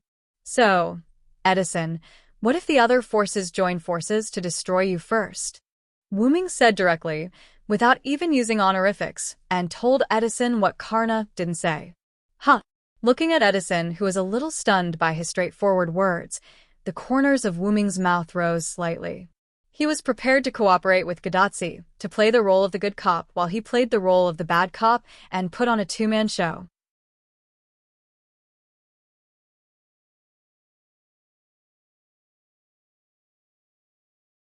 Chapter 498. Well, Edison obviously realized the problem after hearing Wu Ming's words. After all, isn't it best to get rid of the onlookers in a war? Wu Ming said as he glanced at Karna. However, Karna didn't move at all. He was just like a tool. Then, looking at the helpless expression on the lion's face, Wu Ming continued. Although Karna is indeed an exceptional servant, if the other forces join forces and send a few first-rate servants to stall him, then only you and Helena will be left. Do you think you can resist the attacks of 2 or even 3 forces? Wu Ming said as he walked toward Edison. Karna and Helena didn't move either. Wu Ming's words made Edison even more speechless. Karna still didn't say anything like a tool. Helena seemed to want to say something, but in the end, she still didn't say anything. This sentence pointed out the biggest weakness of Edison's group at the moment. They didn't have high-end combat power. Regardless of whether it was Helena or Edison, Wu Ming didn't think that they would be able to last more than a few rounds under his gun, even if they fought with their lives on the line. At most, they would be able to last 5 rounds. It could be said that if it weren't for Karna, Wu Ming would have been able to instantly kill the 2 of them. Of course, Wu Ming didn't have such thoughts. But since that was the case, it meant that only someone could stall Karna, and if a few more powerful servants came, then Edison and Helena would be dead for sure. I've seen a lot of powerful servants from other forces. The demigod hero Hercules, the huntress Atalanta, the traitorous witch Medea, the Roman Emperor Julius Caesar, and the Egyptian Queen Cleopatra. Do you really think you can resist their combined forces? Wu Ming was getting closer and closer to Edison. But they might not join forces. Edison's lion face looked very weak. Indeed, but don't forget, those are only the enemy servants I've identified so far. In Denver, there is also the king of ghosts, Shitendaji, who is suspected to be the commander of thousands of ghosts. You won't believe me if I say that Shitendaji has no other servants under his command. In addition, I don't think the Greek forces only have a few servants. There must be more powerful ones behind them, and Rome, which can fight Greece so well, must have other powerful servants. Well, the reason why Greece and Rome could fight so well was that neither side had the intention to start a decisive battle. After all, there were still other forces eyeing them covetously. Wu Ming believed that if both sides were to fight to the death, the Greek side would have the upper hand.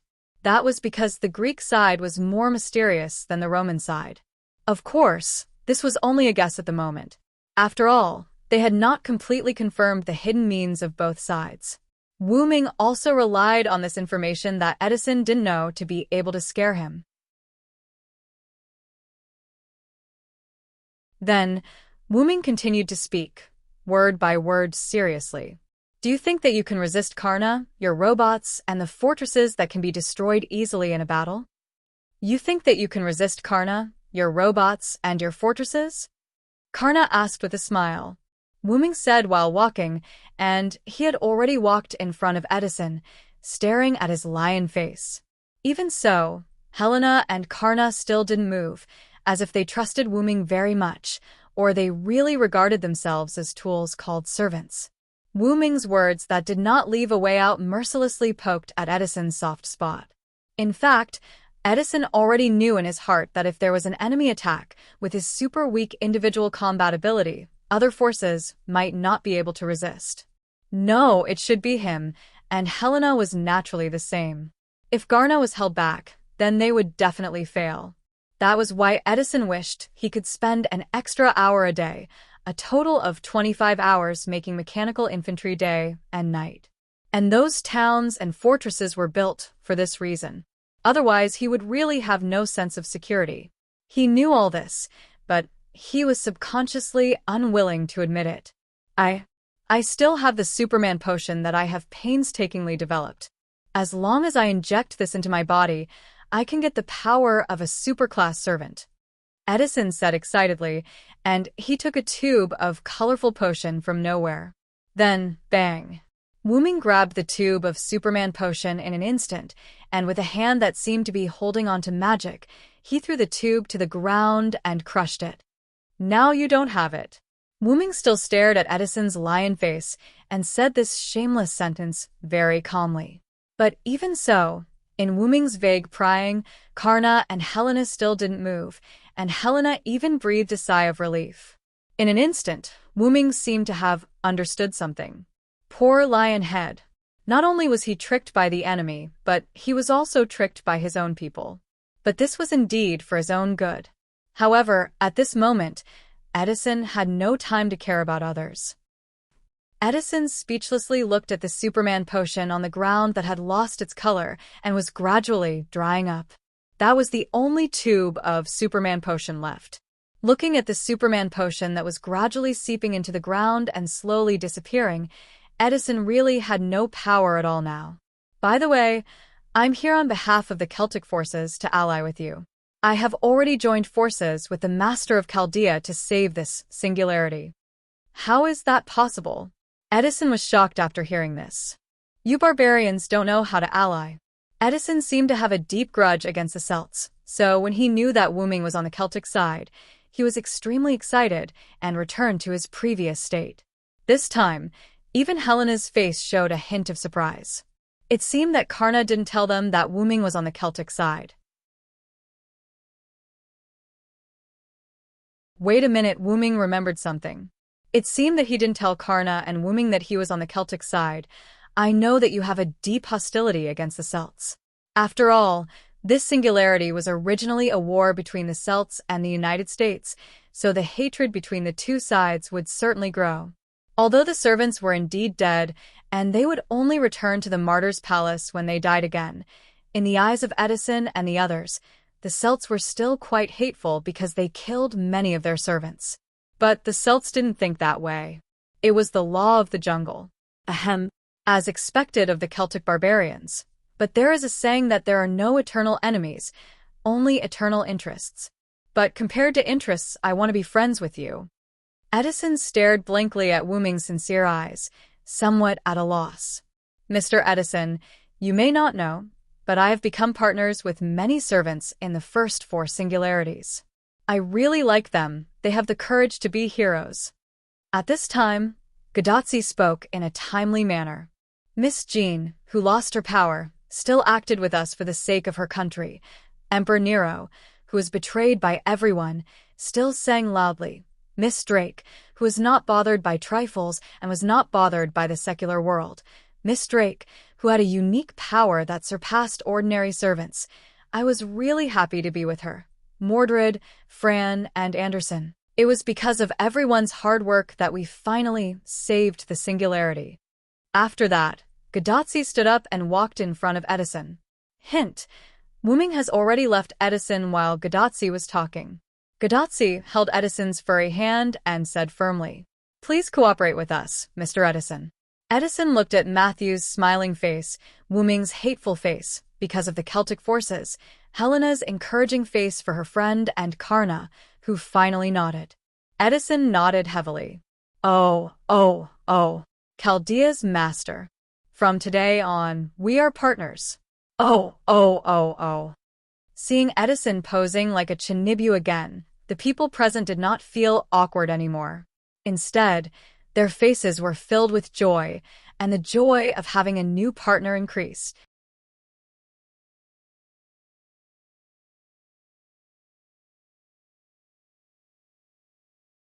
Chapter 499. After officially deciding to work together to fight against the other forces, Edison roared, Oh, I'm going to implement a 26-hour-a-day work system now, and left. He probably went to continue building mechanical infantry. After all, Edison's only purpose was to build mechanical infantry. Karna, on the other hand, greeted Gadotsi, the master leader, and left San Francisco to continue guarding Boise. After all, Wu-ming said that Denver might be the king of ghosts, Shitendaji, so he still had to go and guard it. In the end, only Helena, who was already sitting with Gadotsi and Matthew, was left at the scene. Wu-ming could only smile bitterly. Should he say, as expected of women? They actually got along so well with each other so easily. Little Li Xiang, it's all thanks to you guys for coming. Helena sat beside Gadotsi and held her hand as she spoke. Huh? Why do you say that? Gadotsi expressed that she didn't understand at all. However, Wuming was already sure of one thing. Even if Helena and Karna did set up Edison, it was out of good intentions. Therefore, Helena and Edison allowed Wuming to do whatever he wanted. TSK, the lion head is so pitiful. While Wuming was sighing, Helena told him the reason. Actually, the reason why Edison became like this is because he received blessings from the past presidents of the United States. Helena's expression became a little sad. Thinking about it, it made sense. How could a human become a lion head? Actually, Edison wasn't like that, but those were the past presidents. After receiving their blessings, not only did Edison's appearance change, even his personality changed. He was willing to do anything for the United States, and he became abnormally egoistic. However, as soon as she finished speaking, Helena became happy. It could be said that it was because of your arrival that Edison was stimulated. Now his personality has changed. Helena looked at Wuming gratefully as she spoke. After all, if it wasn't for Wuming's series of series of shocking actions, Edison might not have been able to completely change back. In that case, he could only rely on beating to make Edison return to normal. Wuming nodded, indicating that it was nothing. However, this gentleman's hooligan-like actions really gave me a fright. Helena couldn't stop laughing even though she said that she was scared. Wuming waved his hand nonchalantly, but Gadotsi and Matthew felt awkward. I didn't think that assassin would do something like that. Although the outcome was pretty good, ahaha. Gadotsi laughed out loud. Matthew, on the other hand, blushed and didn't say anything. Is this Mr. an Assassin? I couldn't tell. Helena was a little surprised because of how Gadotsi addressed Wuming. After all, Wuming had the temperament of a king and the aura of light like the sun. It was really hard to tell that he was an assassin. I'm indeed not an assassin. Tachika just called me that out of habit. I haven't introduced myself yet. I'm really sorry, Madam Helena. You can just call me Celander. Wuming said as he bowed to Helena in an ancient Celtic salute. You're really a Celtic, eh? I thought you were joking just now. As a lady who had studied magic all her life, Helena naturally knew about Celander, the warrior in the Celtic myth, the long march to capture the bull. So, you're a lancer. When talking about the Celtic warrior Celander, one would definitely think of his holy spear, Yggdrasil, that was comparable to or even stronger than the magic spear Jayberg. However, Wuming shook his head in response to Helena's guess. I'm sorry. Because Maeve used the Holy Grail to distort me, I descended as a berserker this time. Berserker? Whether it was Helena, Matthew, or Gadotsi, they all exclaimed in surprise. Helena was surprised that Wuming descended as a berserker, but he was full of knowledge and wisdom. She wasn't surprised that Wuming was a berserker. After all, Celtic followers basically had crazy behaviors, and they had the qualifications to become a berserker. Gadotsi and Matthew really didn't expect Wuming to be a berserker. Although Wuming didn't say anything when he was in Riverton, looking at Wuming's appearance, it didn't seem like he was related to a berserker. I thought Senior Celander was a lancer or a ruler. Matthew, who was sitting on the other side of Gadotsi, said softly. Gadotsi stared at Wuming and nodded. On one hand, she agreed with Matthew's words, and on the other hand, she was blaming Wuming for hiding it from her. After all, you didn't ask me. Wuming instantly threw away the blame. Then, Gadotsi's little face became angry, and she looked at Wuming with dissatisfaction. Wuming smiled bitterly, then walked behind Gadotsi and stroked Gadotsi's little head as if he was petting a cat. Only then did Gadotsi's face regain a smile. You two are really close, Helena said with a smile as she looked at Wuming and Gadotsi, who were like a pair of siblings. Indeed, Matthew also looked at the interaction between Wuming and Gadotsi with slight envy. However, he didn't know whether he was envious of Wuming, who could be so intimate with Gadotsi, or envious of Gadotsi, who could enjoy Wuming's touch. Then, Matthew's cheeks turned red, and he quickly shook his head as if he was trying to get rid of the impure thoughts in his heart. Are you close? I don't think so. I think it's a normal relationship. Helena smiled helplessly as she looked at Gadotsi rubbing Wuming's hand unconsciously again. She decided not to talk about it anymore. Did you know that the Superman potion that Mr. Celander destroyed just now could have instantly increased Edison's strength to the level of a first-class servant? Helena said as she looked at the broken test tube on the ground that had lost all traces of the potion. However, it was just a pity. She was more than happy. However, if Edison really used it, it wouldn't take long for his spiritual base to collapse. It's not something that ordinary people can use. Even if Karna used it, the aftereffects would be very serious. Gadotsi's and Matthew's worried faces disappeared after Helena said that. They originally thought that Wuming's shameless behavior had destroyed Edison's trump card. However, since it was a trump card with super strong aftereffects and Edison didn't say anything about it afterward, Gadotsi and Matthew didn't have to worry about it.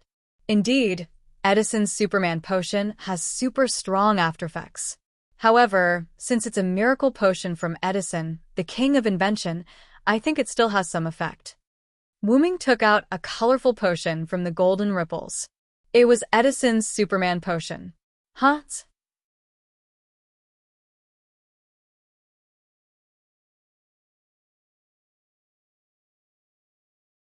Chapter 500. What's going on? I really did see you destroy the Superman potion. Helena looked at the remains of the test tubes on the ground as she spoke. Actually, one of the reasons why Helena didn't say anything or do anything was to let Wuming destroy the Superman potion. After all, this thing was too dangerous for Edison. As Edison's best friend, Helena didn't want to see her old friend go astray. Then Wuming smiled. Test tubes can be created easily. With that, Wuming stretched out his hand, and a test tube that looked exactly like the Superman potion appeared in Wuming's hand. There was also the rainbow-colored Superman potion in it. After I got the Superman potion from Edison, I placed it in my relic space and created a replica in an instant to pass it off as the real thing.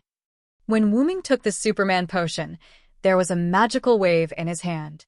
It seemed like Wuming was afraid that the Superman potion wouldn't be damaged by a simple fall, but in fact, it was to fool others.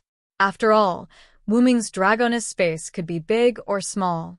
He put the Superman potion in the Dragoness space with the help of the magical wave and created an identical test tube with a create green item. The rainbow-colored potion in the test tube was just the rainbow-colored water created by Wuming. It had no effect at all. Now, Wuming didn't even need to recite a spell to create such a small thing. It was a piece of cake for him. After all, from Edison's point of view, this Superman potion is also incomparably important. How can I casually destroy someone else's important trump card? It was also because of this that Wuming took the Superman potion and destroyed it so decisively. Wuming's move left Helena speechless. She could only shake her head with a bitter smile.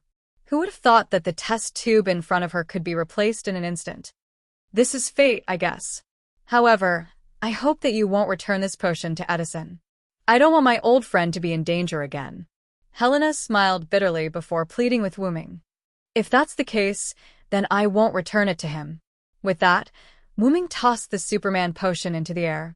Golden ripples appeared and swallowed the Superman potion. Wuming was a collector. Even if he did not use them, he would keep them in his relic as a souvenir. Then I'll thank you in advance. A childish smile appeared on Helena's face that did not match her actual age. It's getting dark. Tachika, why don't you stay here for the night? They started their journey early in the morning and left the Rocky Mountains a few hours later. They encountered Karna and fought him. Then Karna led them to this place. By then, the sky had already begun to darken. In addition, the negotiation had taken a lot of effort, so the sky had naturally darkened. Looking at the completely dark sky outside, Gadotsi naturally nodded. After eating the dinner that Wuming prepared in his relic space, Helena assigned the three of them a room. Wuming's relic space was really a utility room. There was everything, and the food ingredients would not spoil in the space. After all, there was magic power to maintain them. Therefore, using the Create Green item, Wuming casually created a kitchen and made a feast. Because of the aroma, Helena was attracted to eat with him. Even Helena in the 19th century was captivated by Wuming's food. Well, of course. After all, this was the food that could capture King Arthur's heart. Gadotsi was a human and naturally needed to eat. Although Mushu was a demi-servant, she still had the habit of eating. Naturally, Wu Ming was the same. He wouldn't stop eating just because he didn't need to eat, unless there was no need to eat, just like when food was scarce, he would choose not to eat. However, the three of them did not see Edison during this period. It seemed that Edison was really going to implement the so-called 26-hour-a day. Originally, Gadotsi wanted to talk to Wu Ming about their future actions, but Wu Ming refused. Wu Ming pushed Gadotsi into the room with the excuse of resting when it's time to rest. At the same time, this also dispelled Roman's idea of talking to Wu Ming. He was very bored. Although Edison and Karna had left, Helena was still there. In order to prevent his sudden appearance from causing unnecessary hate, Roman had been listening by the side without saying a word. The night gradually deepened. Time passed. The next morning, Wu Ming knocked on Gadotsi's door again and took her out. Although Gadotsi had been protesting and condemning Wu Ming's behavior of not letting her sleep, Gadotsi still obediently put on her clothes. Really, does Tachika usually like to sleep in? Wu Ming complained and asked Matthew, who was sitting beside him at the table. That Senior doesn't really sleep in. I think it's because Senior Cylinder is here that Senior can sleep in peace. In other words, because of Wu Ming's presence, Gadotsi subconsciously slept in every day out of trust. Now that I think about it, being with Tachika is really like taking care of a slightly naughty sister. Wu Ming sighed and looked at Tachika, who had finished dressing and trotted over. Wu Ming's eyes were full of love. She was just an ordinary little girl with master aptitude, but she shouldered the burden of saving the world. How could she not be spoiled? Hey! Gadotsi said a strange phrase, then sat on the other side of Wu Ming, opposite Matthew, and began to enjoy breakfast. It's a traditional Japanese breakfast. I didn't expect Assassin to know how to make it. Gadotsi was surprised. Matthew was also surprised, but because of his shyness and his senior's absence, he didn't say anything. You know, I'm not dead yet. This servant's body is just a temporary body. I still have a sister in another world. If I don't know how to cook, my sister will run away with someone else. Wu Ming smiled and made a little joke. However, this was unexpected news to Gadotsi and Matthew. Hey. Assassin, you actually have a sister? How old is she? What does she look like? Is she your brother? Gadotsi was like a paparazzi, began to dig out Wu Ming's background. Okay, let's eat first. It's getting cold. I'll tell you these things later. Although Wu Ming said that the food would get cold, how could the magic-enhanced food get cold? He could only use it to scare Gadotsi. Wu Ming said so. Gadotsi didn't ask anymore and began to enjoy the food. Edison hasn't come out of the lab yet, so he had no chance to eat this delicious breakfast, and Helena refused the breakfast on the grounds that a delicious meal is enough. After all, servants eat because of lack of magic, and Helena, as a caster, hasn't reached that point yet. Since she said so, Wu Ming didn't insist. Then, Gadotsi began to shout because of the breakfast.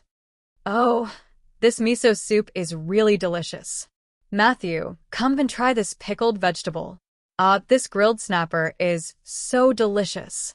Saving people is worth it. Wu Ming listened to Gadotsi's sigh and could only smile helplessly.